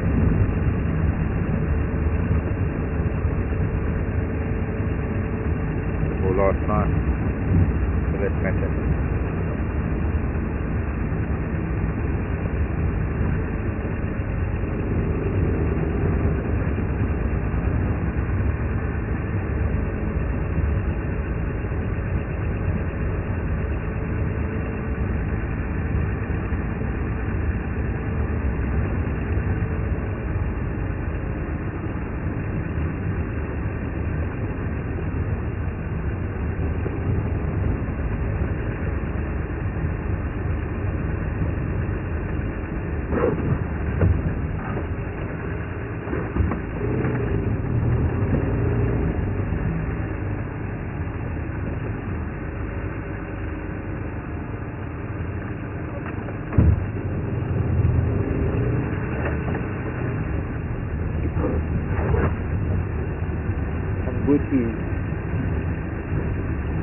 Wooties don't even have, well, you can't even see their flowers. You see the red tinge to the tops of the trees, but you couldn't recognize them as flowers. They're so small. But they're not in flower yet. Buffalo thorn flowers also so small we barely notice them.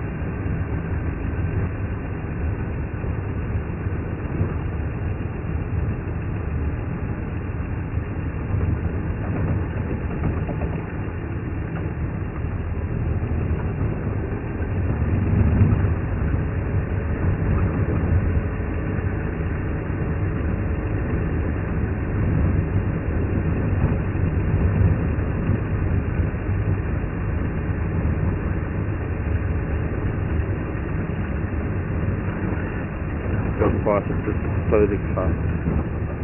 Just make them look just for the sake of it.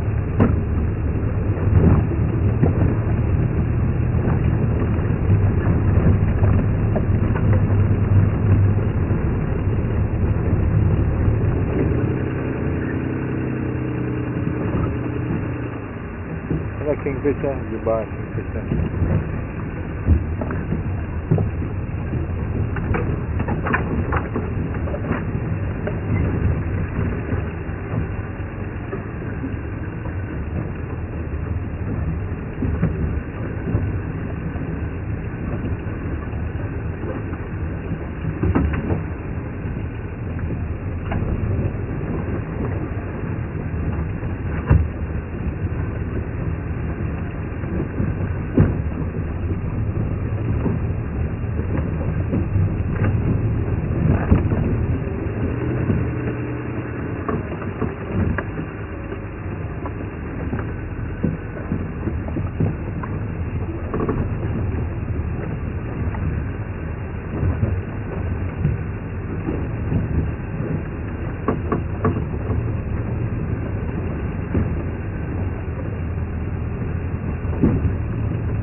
the bluebeam.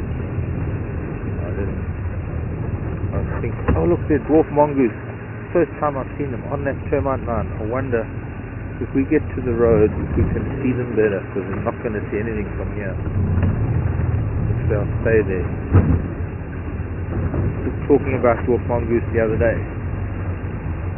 But just thinking about flowers, the scotia, the bluebeam, which is the tree fuchsia. It's got the most amazing crimson flowers.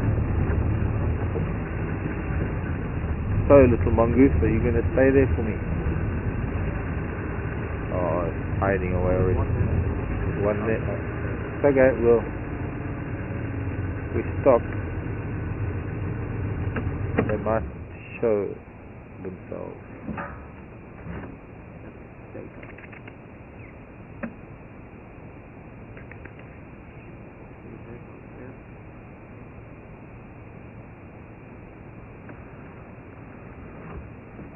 They'll start poking their heads out again, and it's come up there. See, 3 heads now. Under the bush. 4, 5, 6, there's a whole lot of them. But I don't know what you're going to pick up with the camera. Not bad at all.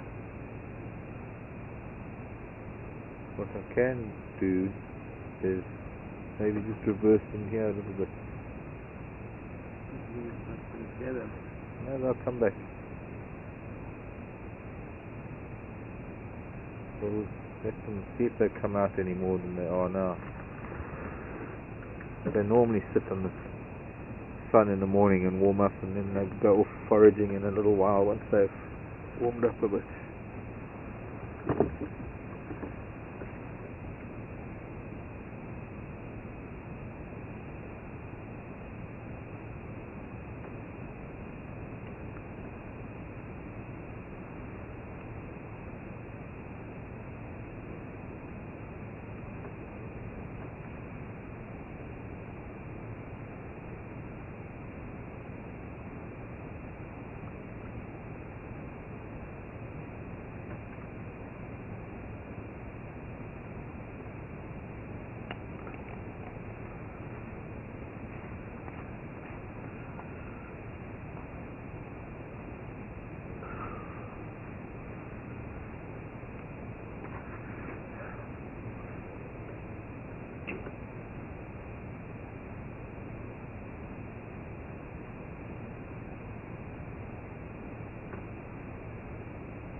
The one at the top there. With that bush in the way.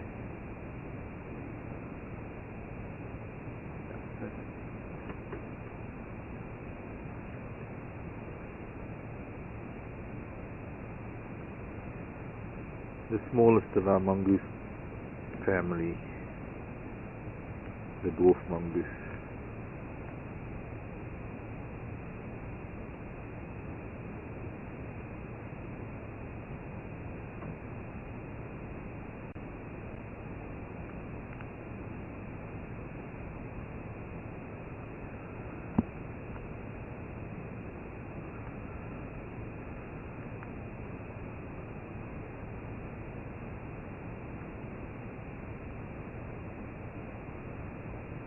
Yeah, boy.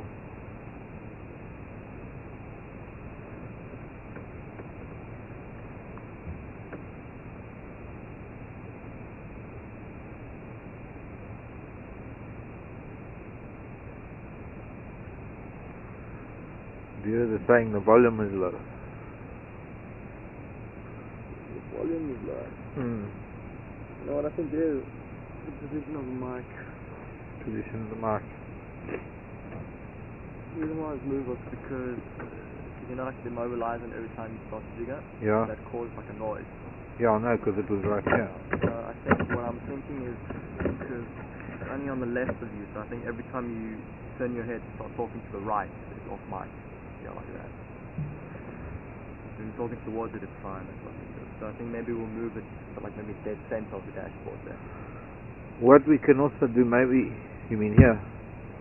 Below that. In Yeah. between the petrol thing and the other gate, yeah, temperature gate. The problem is that I need to see the No, way below that. Oh, yeah. Yeah, over there. Got that battery. And the volume We fine. can try. Whenever you The other thing is that we can take this thing out. I can tape this immobilizer. Somebody's put a ring in there. I've probably just been making a noise on the microphone now. Yeah. Hello, mongoose things. You can take that out, and actually I can put that elsewhere to do the immobilizer. We can. Yeah. Then it doesn't interfere with the mic. Volume fine.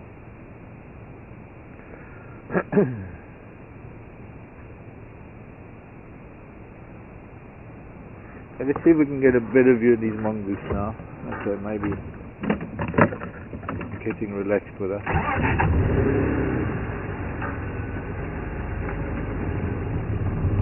going to just reverse with my back in there where the buffalo has been. And maybe they'll come out again.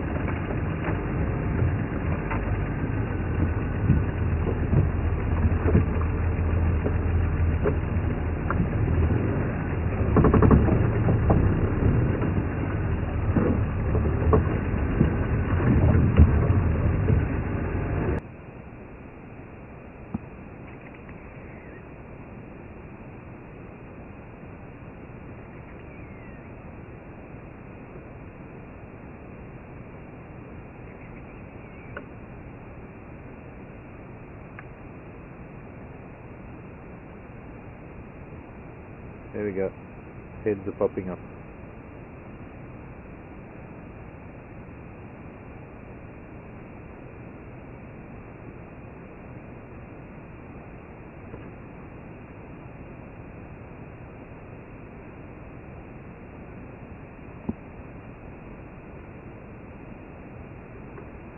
Yes.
Sorry, David, I also had the other radio that came over there. Have I ever, Marco was asking, have I ever been to where?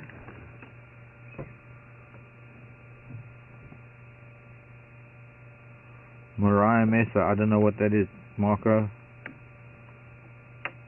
Maybe spell it for me? The one at the top.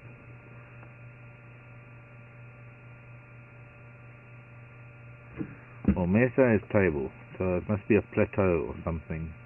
Mariah Mesa. I don't know where that is, Marco. So I've never been there.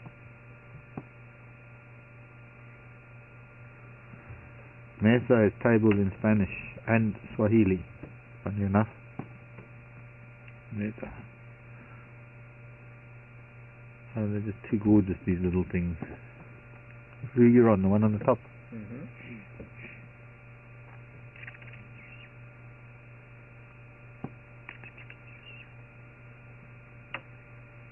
There's other faces popping out, but I hope there are no grasses in the way. 1, 2, 3, 5, 6, 7, 8, 9. I can see 10 little heads bobbing up and down.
An interesting family structure with the dwarf mongoose.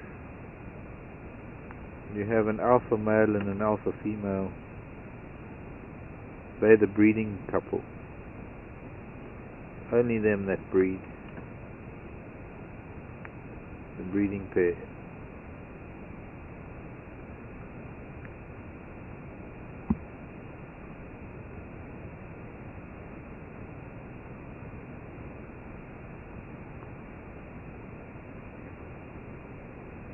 Yo. He sounds like you when he says yo.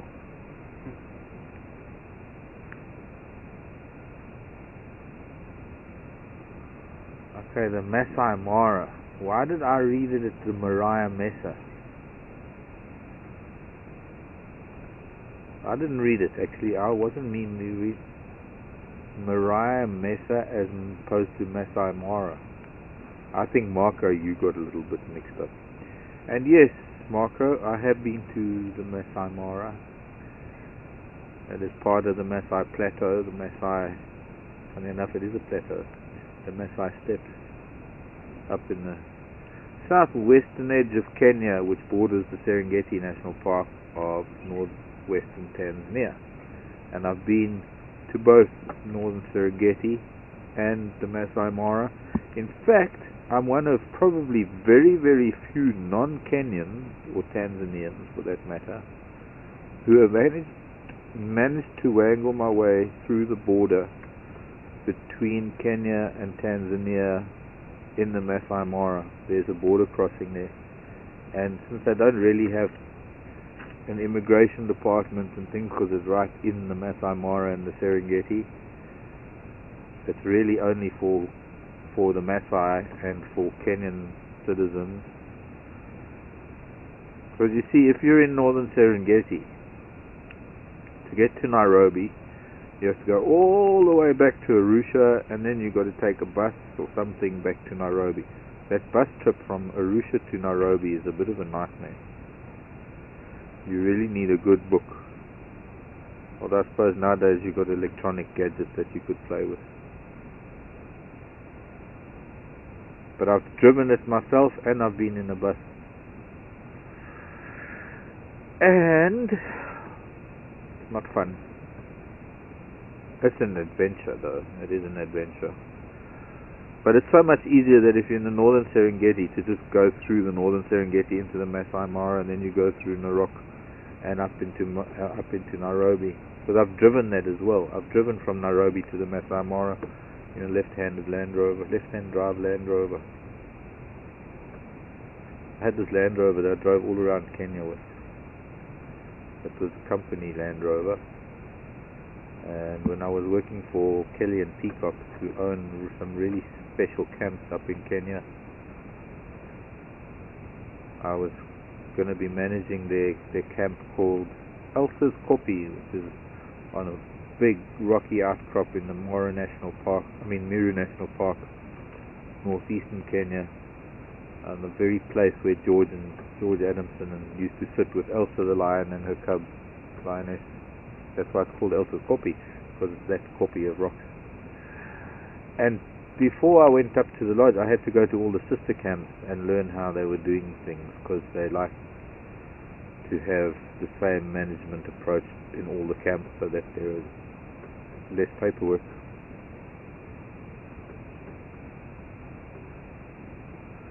So I was in the Mara Triangle. I remember driving around with, I wasn't with him, but he was in the same place we were with Jonathan Scott with the Big Cat Diary. We were sitting with him in a cheetah sighting one day. I wasn't very impressed with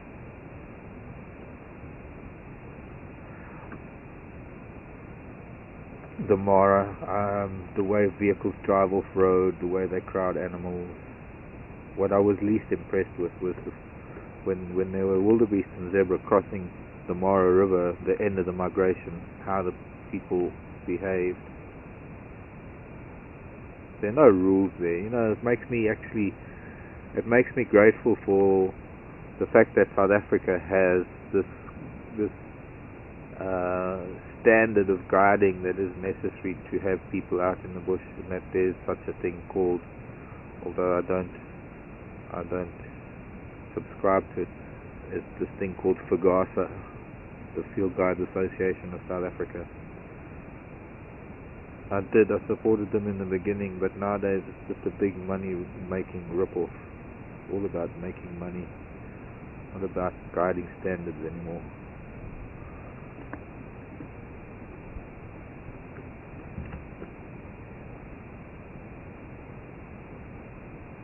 But still, had some interesting. I was lucky enough to do a couple of walks in the Masai Mara. In fact, I think they call that camp now. They changed the name, but it's Elephant Pepper Camp or something ridiculous. Elephant Pepper. No. I don't know, you can do a search. Kelly and Peacock. Kelly is Italian. Cheli. The Kelly and Peacock Mara Camp. It's called Elephant Pepper Camp or something. Did a couple of walks from there. It's a really beautiful area of the Mara. But just far too much traffic. Just far too many pop-top minibuses driving around with any Tom, Dick or Harry. Picked up some people at the airport and raced them through to the Mara. And then of course what's happening is 6 o'clock in the morning, the sun's just coming up and you're doing this walk, and I was walking with a pack of hyena. There was a clan of hyena that we were walking with, and they were on the move back to the den, and we actually followed them back to the den, and it was pretty amazing being on foot with them. And the next minute this hot air balloon comes over, and every time it's cool when the baboons fly. Baboons, no, they're not baboons, they're balloons. Very cool temperatures and virtually no wind when the balloons are up. And so to stay up, they got to keep firing those burners, and every time they fired those burners, the hyena would get a fright and they would hide away. Can't imagine what they do to the animals, those balloons. Such a noise. But that's because I'm envious, because I would love to see it from a balloon. I think it must be pretty amazing. Because when the burners are not firing, you're just floating over the bushveld. No engine noise. I think the animals eventually get used to the balloons, probably. You ever been in a balloon? In my dream. In your dream? I know, I can't even afford to go in a balloon in my dream.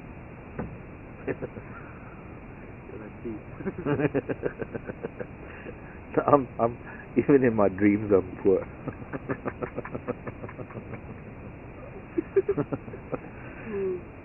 Hello Mongoose, shall we leave you children alone? They've become quite comfortable with us sitting here and talking.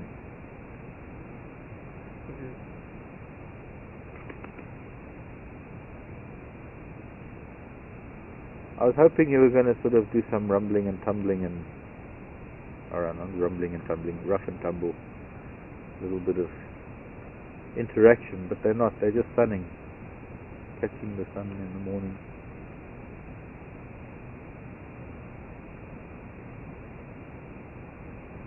Well, now we know where there's a colony. I don't think we've ever been here early enough to catch them. No, I lie, we have. We were here when those lions killed that wildebeest, and we tried, Becky and I, to try and catch those lions on the wildebeest farm. We didn't manage. They left already. Yo! Go ahead, David.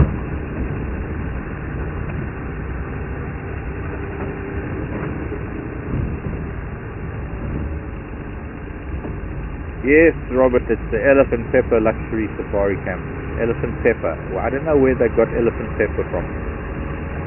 You can ask Liz Peacock.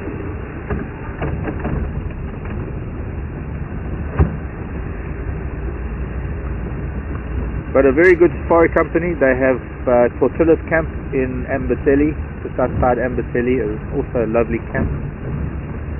It's Italian owned, so very much Italian cuisine and an Italian touch to things. Stefano Kelly is the owner. His brother, who's a chef, has done a lot of training in the kitchens there.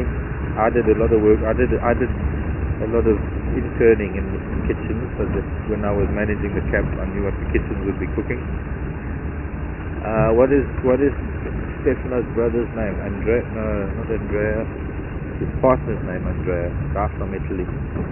Andrea Maggi. Andrea.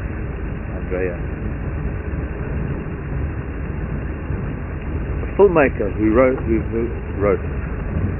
a wildlife filmmaker, funny enough, Andrea.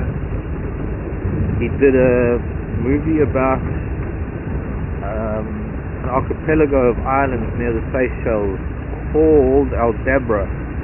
He did a thing on Aldabra Island. Stefano's partner from Italy, if I remember correctly. Talk about wildlife filmmaking.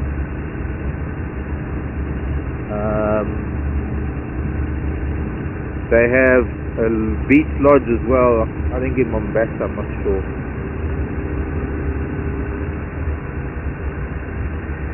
But that wasn't part of the portfolio when I was there. When I was there, it was just Elsa's Kopi, Tortillas Camp on Amboseli, and of course some of the best elephants in East Africa, well, Kenya at least, apart from Sava.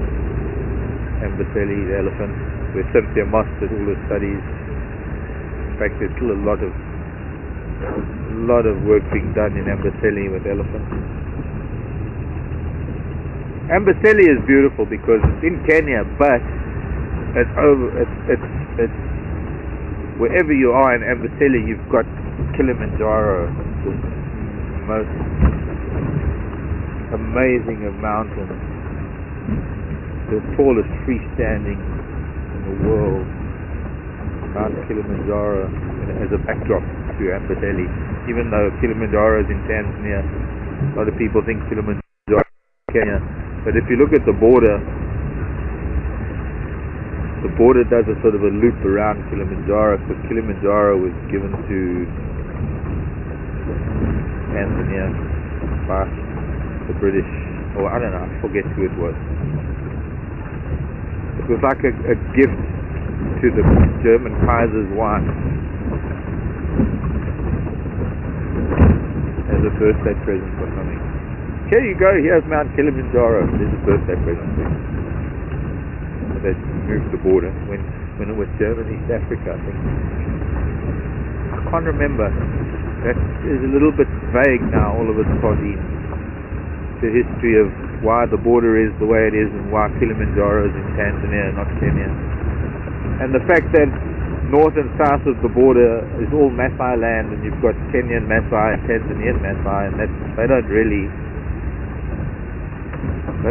give much thought to whether they Kenya or Tanzania, the Maasai. They wander freely between the two countries with their cattle. Maasai land. Oh, big fat hairy deal.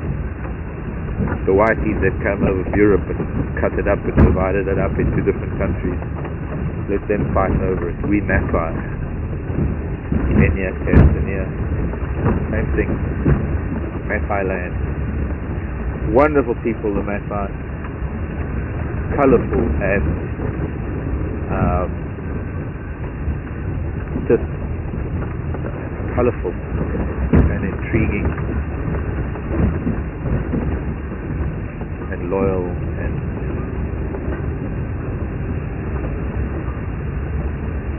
their beadwork and their jewellery are something else. There's no tribe in Africa that likes the Maasai.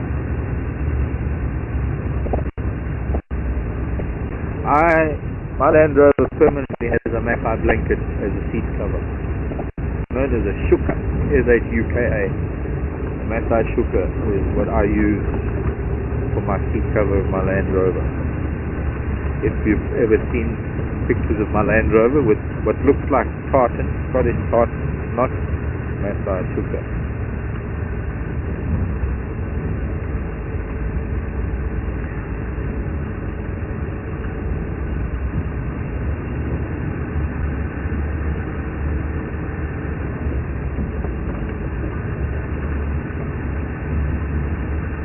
lot of Italians in East Africa. In fact, the company that I worked for when I went there last year to Tanzania was also Italian owned, and these are not recent Italian immigrants. Stefano is born and bred in Kenya. He's as Kenyan as any of the Brits, ex-Brits, or kids.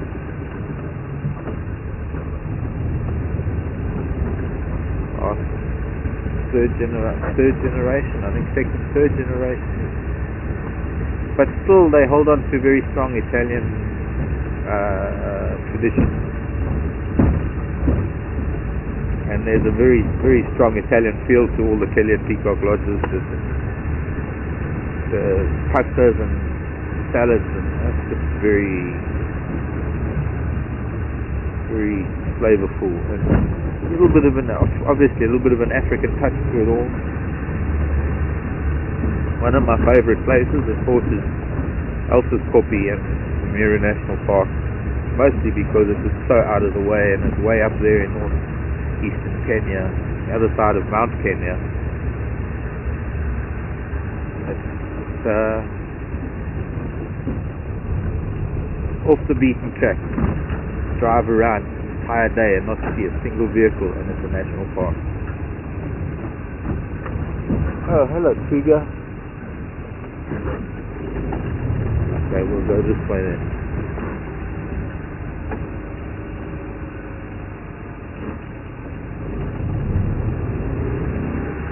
So, minus has been trekking for 2 hours. I wonder if we found anything yet. Hello, Mr. G. Calling out of the woodwork at 9 o'clock in the morning. Seems, I think, you know what? If a choice, do you think we can just get past you without disturbing you, so we're not looking into the sun? Are you gonna say?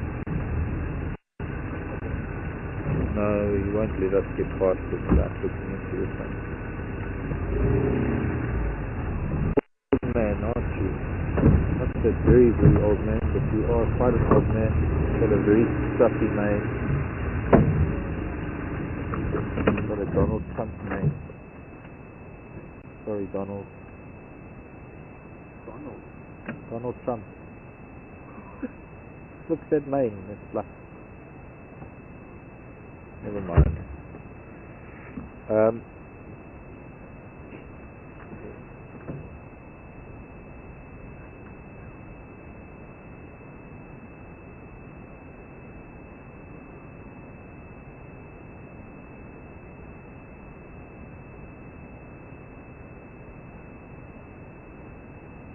Got a gorilla nose. Oh, we didn't like that.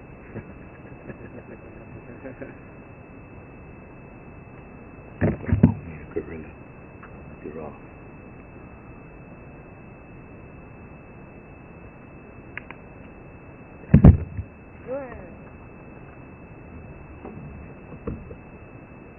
He's not a youngster.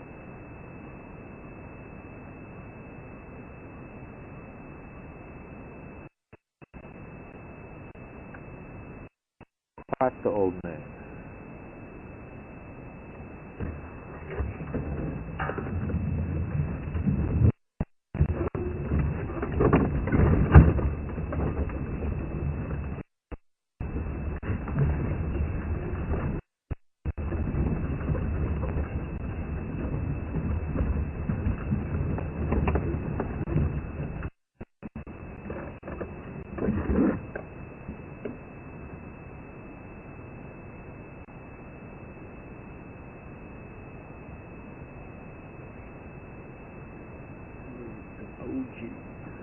Original giraffe.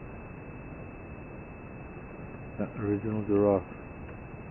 Made in Africa.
Okay, let's start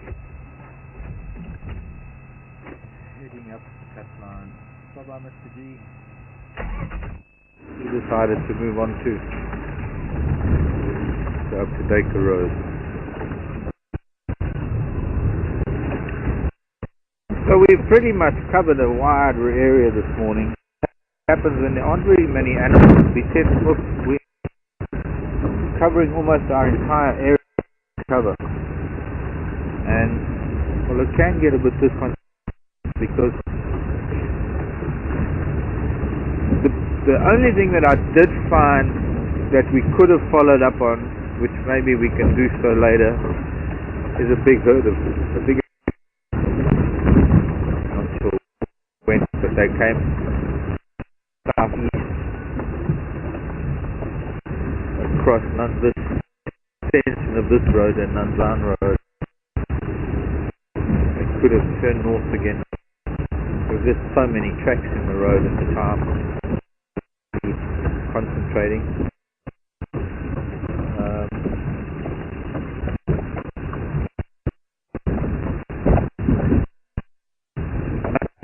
We'll do the same similar thing.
Today,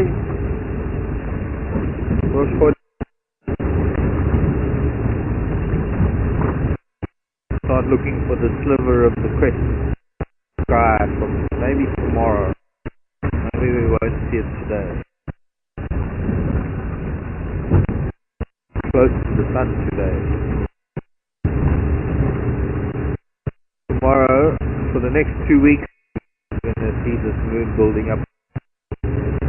Quite appropriate. It will be probably around full moon. We're going to have to say the Hitraot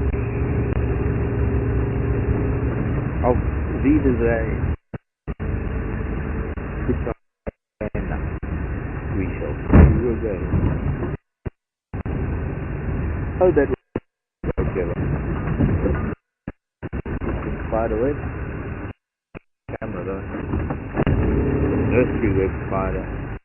Sleeping spider. You sort of see it glistening in the sun. I don't know if you'll get it. If you get the forward.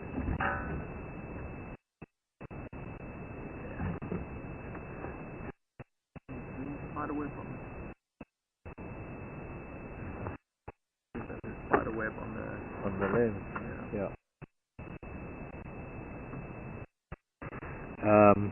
Nursery web, it's not even a sense to it. No sense.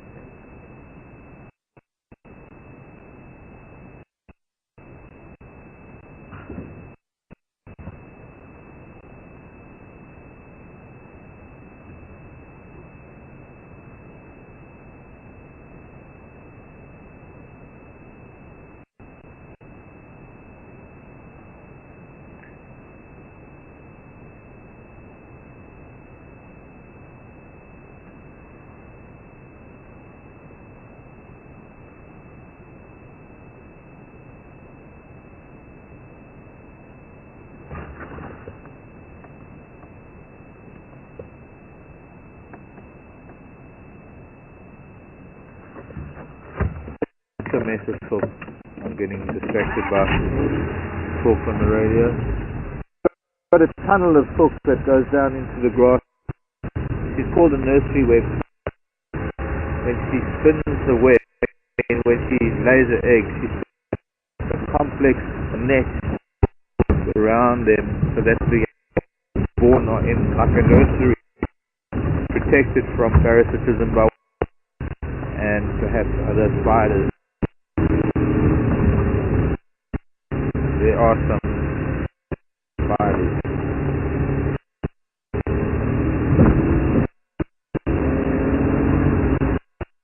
Well, if a spider of one species for another species, does it mean it's a so that's only if you eat your own? So it's just eating other spiders. Number of spiders that hunt web spiders. Clever about it too.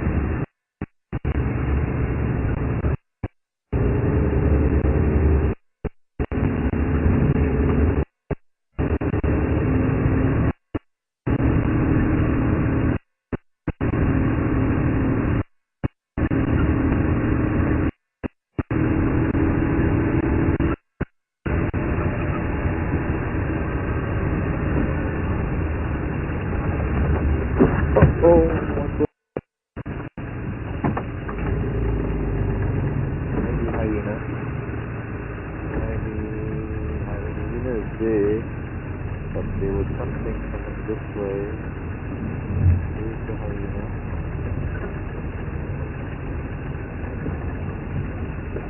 Get back into that angle over there. That's hyena. Coming out of Baker Road. There was something from Buckley going that way. But it's obviously it's my imagination.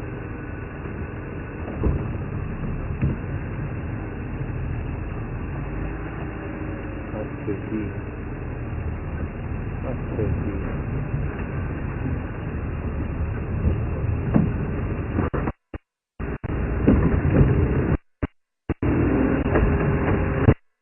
The caller.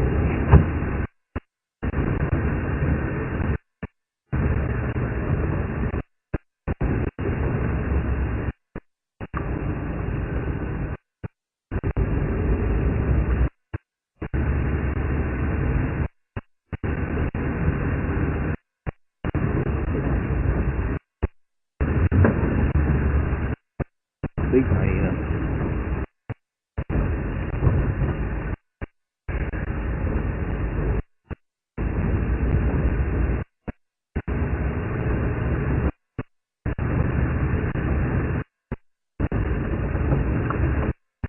So later perhaps we have better luck. Try and force some animals to come onto our side of the world.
Everyone a good week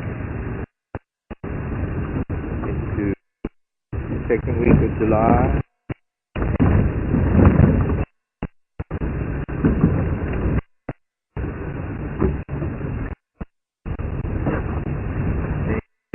There are kids out there on July school vacation, whatever you call it. Hope you're having not getting too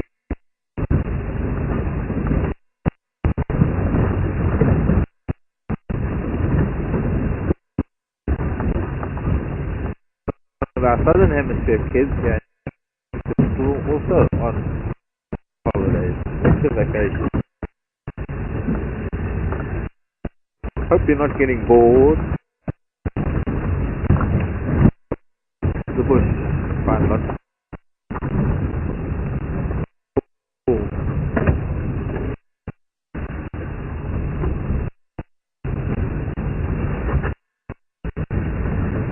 Yep. Fun. Fun.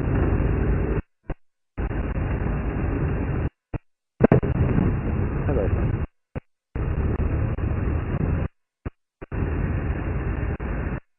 Hello, Cindy. One of three Cindy.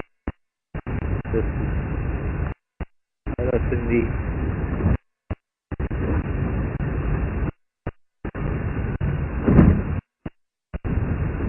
Yes, 4 weeks of drive, Cindy. Towards the end of the June. We have to be in July. So the date of our last drive will be. But we have to be out. It will probably be a few days of the month that we'll have to do a last drive.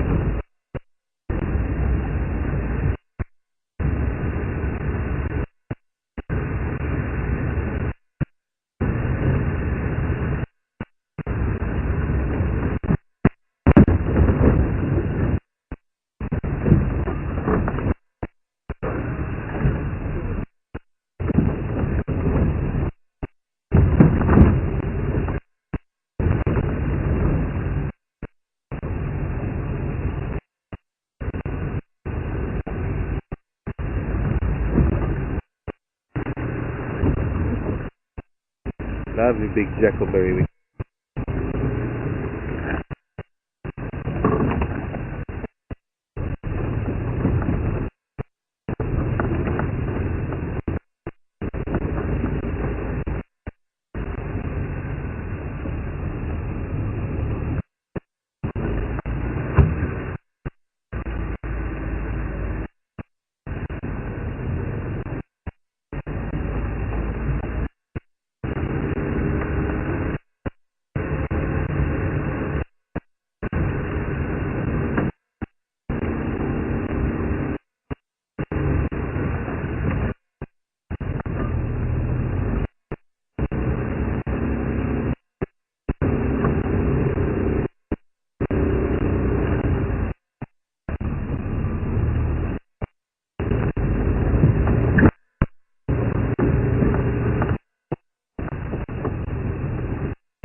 Hello, Jerome.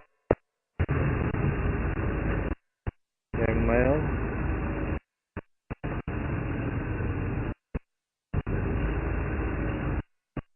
Hello, little boy.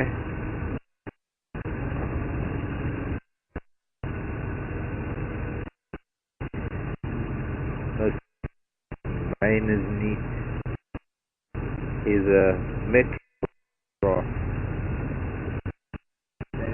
It's nicely but it's greasy using all those men. They call Nivea men's products. I'd say he's a jock. He's definitely a jock, yeah. Surprised he hasn't got a letter on his jacket. Very healthy. Young male, just about adult. There's more giraffe in there. This must be the group of males, I guess. Yeah, 3 males. The little boy back there. 4 bulls. 4th one. But with only heads sticking out of the tree. got his head stuck in the bush feeding. Poor bull. Maybe this is the bulls that we've been seeing. Not even spar, or rather with a lot of sparring. Okay, well we can this afternoon.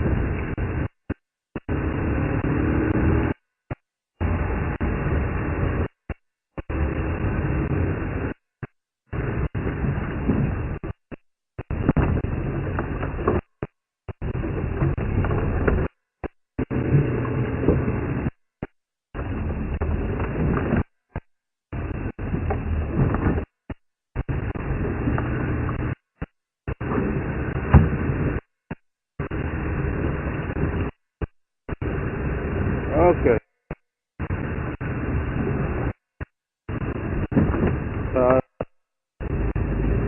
Team, our morning is begins in earnest, most of it, or will begin soon. Thank you for joining me this morning for